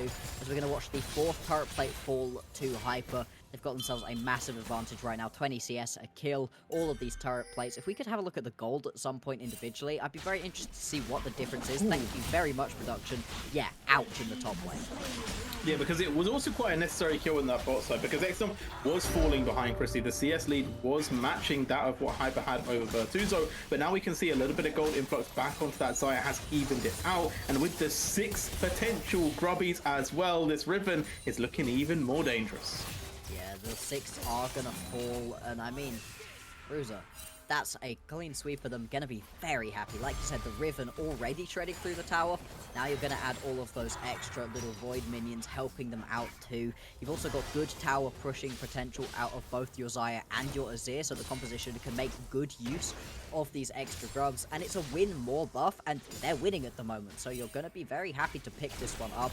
You see Panda also stealing away. Camp could potentially look for a play over the wall right now. JJ does have flash though. Yeah, Balmeep just really not able to get too much into the game at the moment, and I feel like this is what we talked about. If Hyper gets ahead, it's going to be a really tough time for Virtuoso. Has managed to get ahead, has managed to be dangerous. A 2-level lead already accrued, and they're on their way to get the first tower when no one else is close. So right now, a massive show up on that top side. The domination is clear, and it is not slowing down soon. Not just first tower, but all 5 of the plates too. Virtuoso may be in trouble here. Panda just hovering over the wall. They have enough damage between them. Balmeep being here should dissuade this play. Hyper is going to be put to sleep. Flashed, I don't know if he needed to flash away there. Was able to buy a little bit of space, but actually decides against it, and was able to get a little bit of damage back onto the Poppy. But all in all, I feel like the Riven is doing what they needed. Balmeep has to spend a lot of time on the top side. They can't keep that farming pressure, and Sejuani, Panda is not that far behind in the farm either. So at the moment, Balmeep hasn't ganked more, hasn't really built up that massive CS lead. So at the moment, it feels like Ruza are winning across the map in general. Yeah, I was very interested to see right then with the resets coming through, if Hyper decided to go back towards the top lane, or if they actually wanted to go take a little bit of a swap, maybe make Exnom go up into this much safer lane where there isn't going to be all of that threat coming through, and just try to absorb another tower into this Riven, keep her as far ahead as possible. Ravenous Hydra completed already. It's just going to be up into the top lane. Anibot taking a lot of damage from JJ right here. I did wonder if JJ maybe wanted to go all in. That's not going to be the case. And yeah, you do have Hyper continuing to push onto this top side. Now they're going to be pushing for a tier 2 tower though. That could potentially open them up for possible ganks from Balmeep. And I do wonder, now I'm kind of going off your point a little bit here, but JJ, I feel like hasn't been super active in the game. And I do wonder when this Kai'Sa is really going to start to become a threat, because at this moment in time, it feels like the map's kind of crumbling around and they don't really have a consistent point. And I feel like the ADC in the mid lane, there is Kai'Sa, isn't necessarily getting a lot more presence, because when I think about Kaisara, it's like, okay, you dive into the backline, you pick up a target, but I don't really see who JJ's going to kill.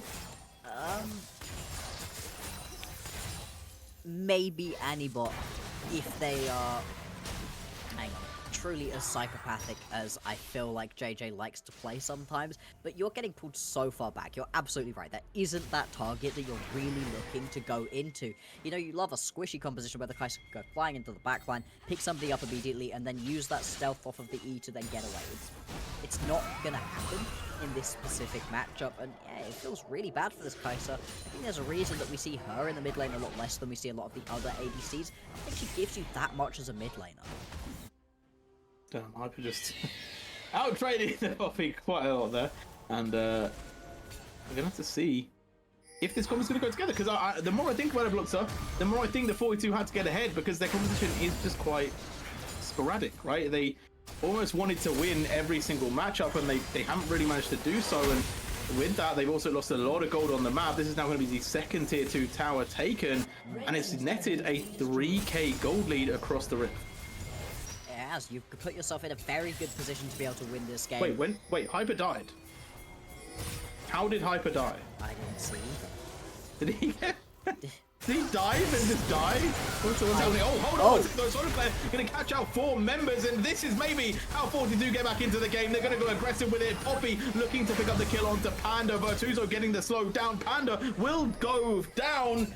Rusa have looked so controlling in this game and have just managed to lose it all to 42 in one moment.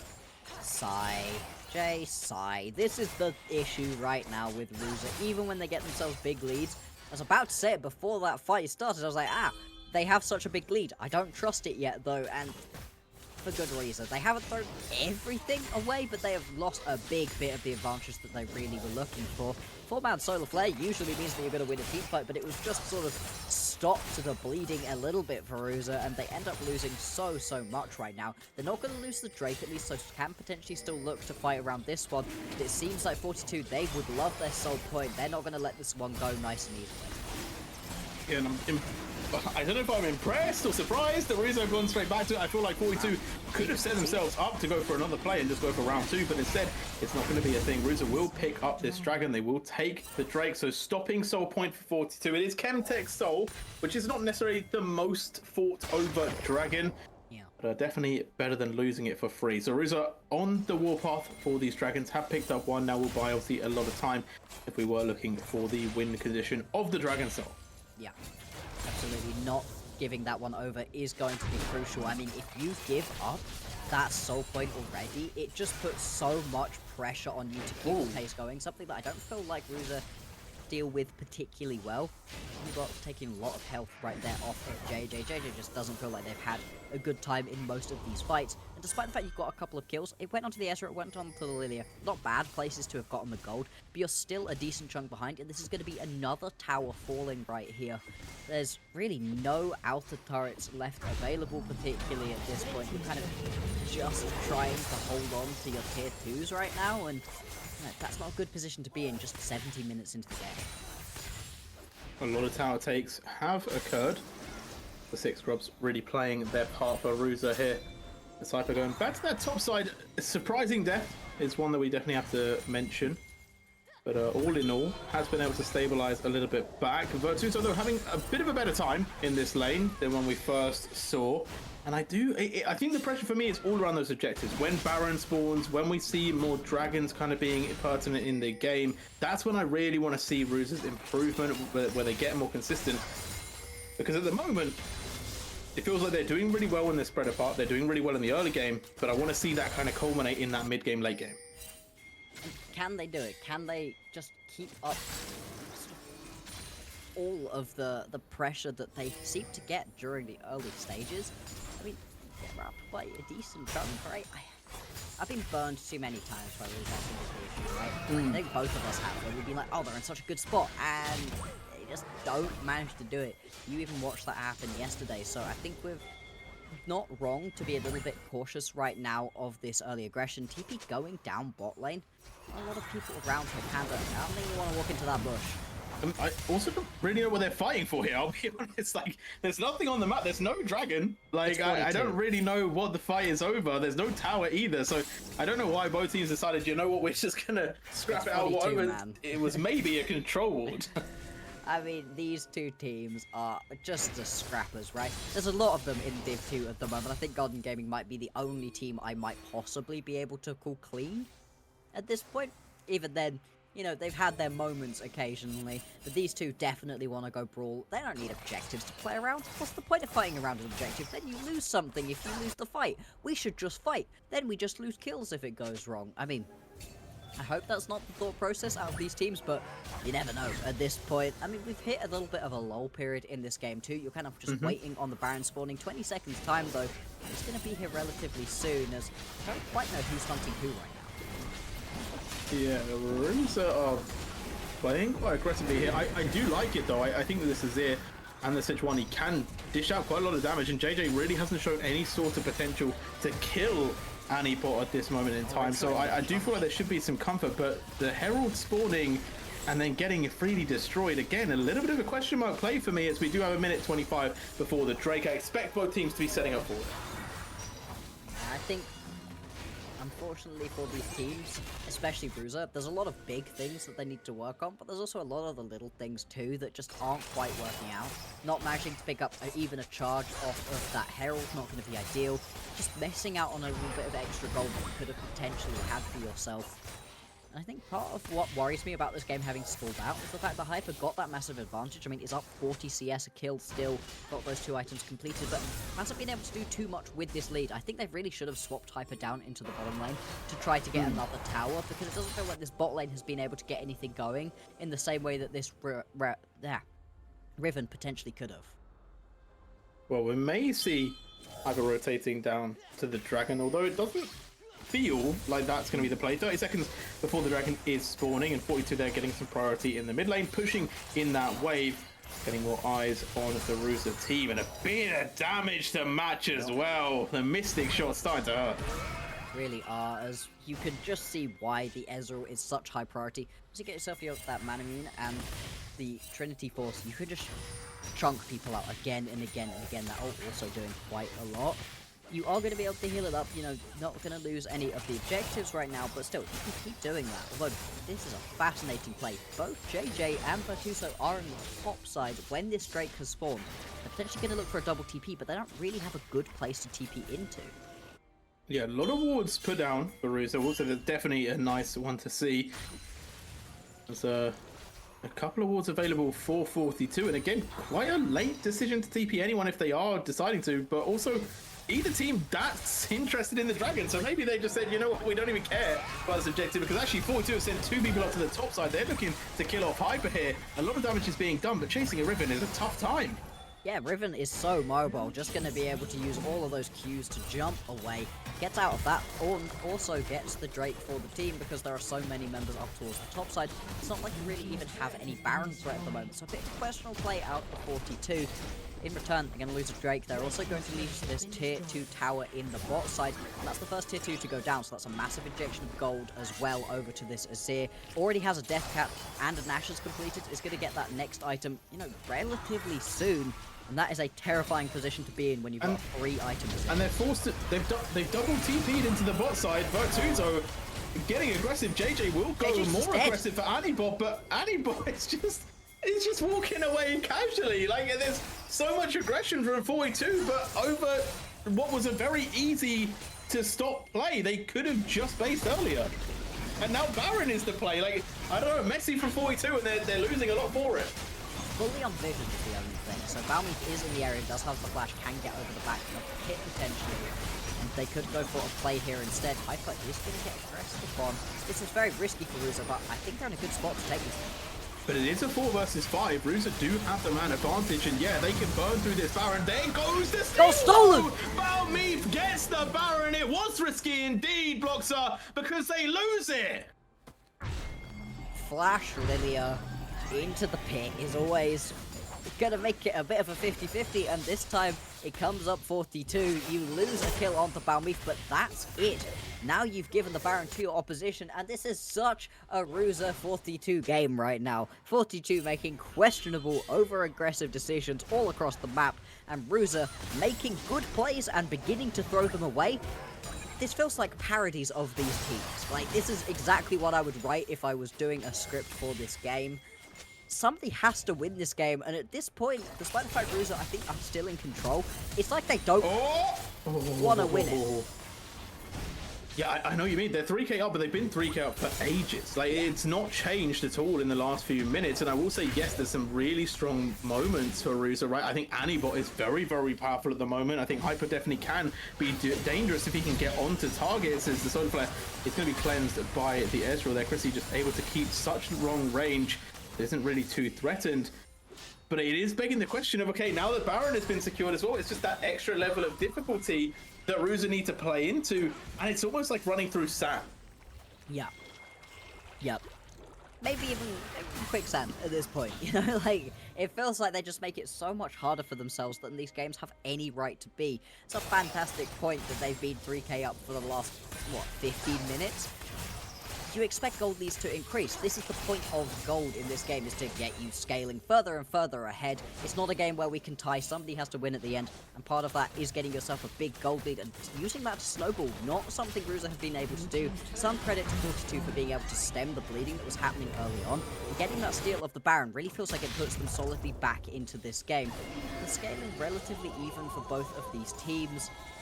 Right now, it's all about what you can take from the other on the map. There's a lot of wards set up around this top lane tier 2 tower. But without a wave, it feels like you're just going to have to back off as Ruza. And potentially, another play that they're looking to get just fizzles out, yeah. A slow game, ticking over. I feel like we're going to get one massive fight and it's just going to end, to be honest. That's my feeling towards this game. That's how it seems like it's heading. And to be fair, I'm not mad about it. This could be it. Right now, Rexat caught out, should be picked up. An easy secure for Ruza. But again, not really much they can take from it. A minute 20 before the Dragon, sorry, a minute 10. And it's still another 3 minutes before Baron. So again, a pickup that won't necessarily lead to anything. Yeah, I mean... Oh, unless it does, actually. Maybe they do. JJ looks down there. Will buy a bit of time, though. Tuzo able to knock away one of the members. Anibot not able to follow up with a lot of damage. So, tier 2 is picked up. Ruza do convert the kill into a tower, and now can start setting themselves up for the Dragon in 44 seconds. Yeah, that was a pretty big fight. Even though nobody dies, you managed to get a lot of push, a lot of pressure onto 42, push them away, get yourself at least the fast track over to try to set up a little bit of vision around this bot lane, although actually they don't manage to put too much down. 42 definitely winning the vision war right now. Resets coming through, teleports available for both of these top laners, and some decent flank boards for Virtue, so if you can get into the back line, could really disrupt this fight. Ruza set themselves up for this Dragon. I do think, again, they do have a lot of power. They should be able to win the 4v4 as long as they don't get poked out by Chrissy. JJ can't just dive straight onto maybe Anibot. I think they should be good. Dragon would be secured. Their third Drake picked up for Ruza, and now they just need to walk out. 42 going to be able to pick up the Leona on the way out. I'm surprised that Maltho decided to flash right there. I think they were going to be dead either way. Somebody probably could have jumped over the wall and kept that fight going. Either way, picking up the Drake and conceding just your support. I'm sorry, supports, but it's going to be a good trade. So, picking up a mid lane tier 1. 42 finally getting a bit of actual pressure onto the map. They finally managed to get all of these outer tier 1 towers. Something that, you know, Ruza had done 20 minutes ago at this point. They've had a really accelerated game, but they've been stalling out a little bit. Still, 3 Chemcheck Drakes, a 4 Chemcheck Drake sold. I mean, I guess that's pretty good, right? It's not the best, but it still is going to be something, another potential win condition to try to play around. But, oh boy. Oh no. Yeah, hopefully it's not a long pause. Hopefully we have a little bit of info on that one. I will say, at this moment in time, though, I feel like 42 have been able to stall out in some pretty crazy ways sometimes. Definitely not the most clinical or advised ways, but I do agree with you what you said earlier about kind of rotating Hyper around. I feel like the game plan so far has been, okay, get Hyper ahead, let him just do his thing. We'll play the game 4v4 and you play the 1v1. But it hasn't really led to anything. Like, yes, okay, the farm lead is still growing. He's 80 CS up, but the tower hasn't been taken. There's been no further kills from the Poppy. Vertuzo is scaling, happy to be a tank as we are going to go back into game. And I feel like the rest of the team has been having like hit and miss moments. You know, it's a very hot and cold situation where sometimes they win, sometimes they lose. We've lost the Baron, but then we've picked up Drakes. And all in all, it feels like the kind of game plan, they're kind of sticking to it. They're not willing to alter what they're doing, but it's not necessarily netting them the best plays until now, where they put Anibot onto the top side. Yeah, finally things are actually going to properly rotate around. In the previous game, we got to see just how strong Uzo was on the Camille, able to rotate and split push across the whole map, but sometimes even pushing through the mid lane, then would head top, head bot, was all over the place, whereas this has been very rigid of Ruza. They haven't really moved Hyper around. They finally do, like you said. This could be huge for them to actually try to get something done elsewhere. And I think a big part of why the game plan hasn't worked out like you really would have wanted is because Poppy is one of the best stalling champions. You know, there's some champions in the game whose whole job is just to say no to all of your plays, and Poppy is one of the best at that. Next Baron going to be spawning very shortly, 20 seconds on the clock. 42 in a good position for it. Hyper still pushing the side wave, but it's going to be once again met by Vertuzo, who is sliding in. And actually, Hyper is getting quite a lot of damage onto the tower, should be able to take this one, and that will potentially open up the inhib. So finally, the split push play has worked out for Ruza, but can they capitalize on it? They have rotated 42 off of Baron, but it looks like there could be a potential pick in the mid lane as Panda is getting a bit of damage down onto Rexat. Good dodge on the Swell Seed. That could have maybe left. Okay. We're gonna skip past that. Yeah, no, fair enough, fair enough. It's going to be a bit of a Baron setup right now. Ruza, they've got the fast track into the Baron. Obviously, blue side always does, but they've also got a good amount of vision set up as well. Good pressure going on in the top side and in the bot lane right now. It's only the mid wave they don't really have full pressure on. The Hyper, once again, just going to ignore Vertuzo, try to take down this inhibitor. Not quite going to be able to take it 100-0 on this push, but should be able to do so on the next wave, potentially, as everybody continues to posture around this Drake. Anibot, without flash as well, this was bad.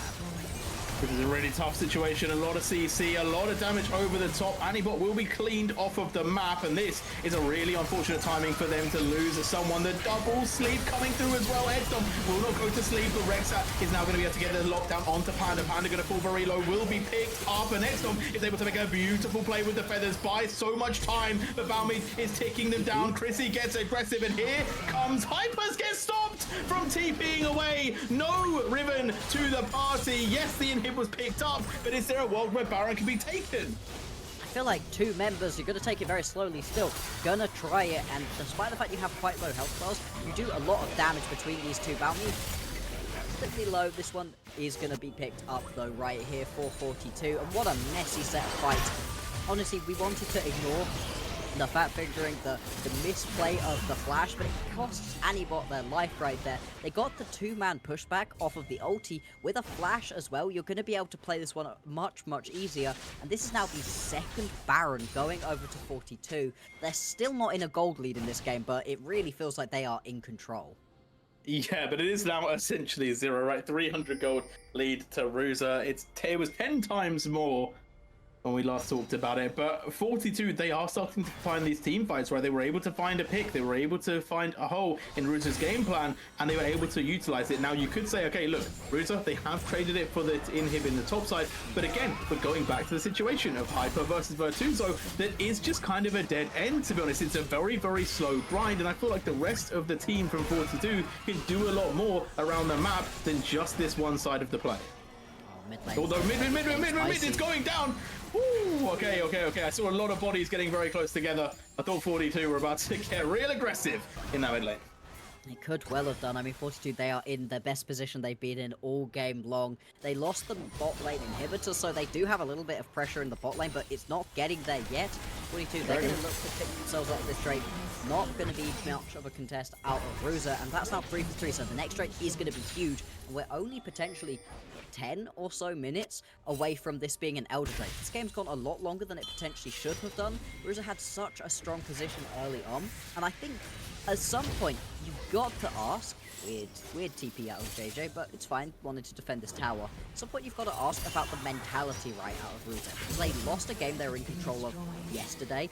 And at what point do you start going, oh no, it's happening again? And maybe that affects the way you're playing the game. Okay, I hear that. I guess only the players would know, though, so I'm not going to speculate too much on it. But Ruta, at the moment, they are still in a position to win, right? And I think this is something that we said earlier, and I think something that I don't want to be kind of forgotten about this team, is that Ruta have got really good positions in these games where they were very close to winning. I don't think they've really had many just absolute wipes where they've lost. It often has been a very close game, not too dissimilar to this. And it is just kind of that last little bit to take them over the line, and maybe they can find it, because right now there's a fight in that midsection of the map. Oh, huge! From the Azir is huge. Anibot may have found what they needed. Valmeeth in an awful position will be taken down, and the last two have to run for the hills. Ruza now in a really dominant position here. 4 members alive versus the last 3, although it might be 3v3 because Hyper is getting surged on by JJ. Okay, 3 versus 3. The base is the site for the next fight. Let's see what 42 can do to stall this game out. Really questionable decision right there out of Hyper to go all in. Without the 4v3, you can't continue pushing this one through. Still though, great solar flare set that fight up, and then Anibot, beautiful play. You know, has been looking the whole game for that big Emperor's Divide, finally finds it onto 3 members. They all get blown up without having that without having that Zhonya's available on Balvi. That would have been 3 kills going down much quicker. I mean, Xnom just like all the feathers down right on top of everybody who'd been pushed together by that Azir ult. It was a gorgeously executed fight. I think that's part of what you love with the Ruza composition, is that it just takes one fight where it all comes together and you just win it. And that's all it takes. It's just one good fight, but it wasn't that fight. Okay, they won the fight. They look aggressive, they look in a good spot, but again, a small mistake, a small over-aggression leads to them going back to the drawing board and now having to find another opening. And this opening is going to be pretty interesting, because I imagine at 2 minutes, Bloxer, we get a whole load of dancing, because Dragon and Baron will be on at the same time. I mean, what do you want to go for? Soul for either of these teams, right? Third Baron for 42, and they've still not cracked any of the tier 2 towers. First Baron for Ruza could be what they need, the key to finally unlock this game. About 10 minutes ago, if they'd have picked up that Baron, hang on, Exnom in trouble, gonna have to go into the skies, but does not get to land. And now it's actually Ruza in an awful position. 2 members dead in the mid lane. The TP, Hyper, where are you going? Hyper? Hyper's potentially gonna go for the backdoor play, but look at the rest of the team. 42 are just running it down mid. They're gonna go for the end here. It's only Azir and Sejuani that are back in the base, and look who's in the base of 42, Bertuzzo. So I don't think they're gonna go further. Anibal being chased down by JJ and Valmeeth. They're put to sleep. They're gonna wake up with a bad headache because they're gone down to the base, and Panda now in trouble as well. Hyper has to come back because 42 could maybe end the game here. I mean, it was an interesting decision. I think they're going to get their recall stopped as well, potentially. Bertuzzo, not going to be able to get there. Oh, he stops it! It's done! It's done! Stun! Now it's awful! The 5 seconds on Epsilon, but it's not enough time! The base is being destroyed, Boxer, and 42 has somehow won this game! Oh, no. Oh, Jay. Oh, no. It happened again. And, that feels so unbelievably bad. After you just win a great fight, you actually get your composition working, everybody does their job, and then you just get caught slightly out of position. And I don't even think that Xnom was massively out of position, but just didn't have the defensive tools to get away. And I guess it's the sentiment of this is what we talk about with these teams being willing to fight off objectives.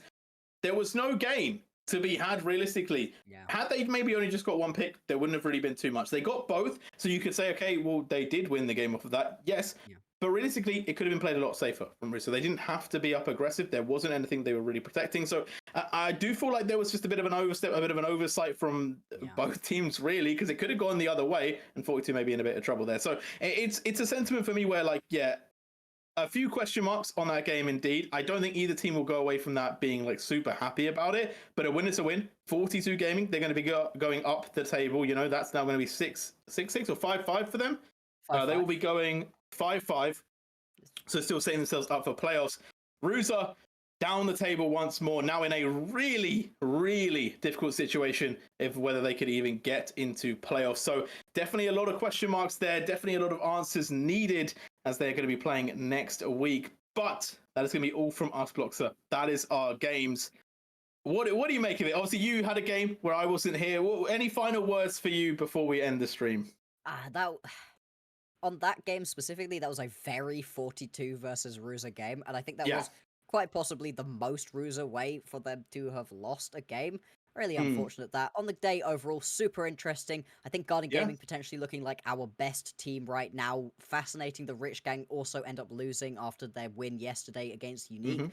This is, I think you said it earlier, the most competitive I think Div 2 has been for a while, and it's so fascinating to see.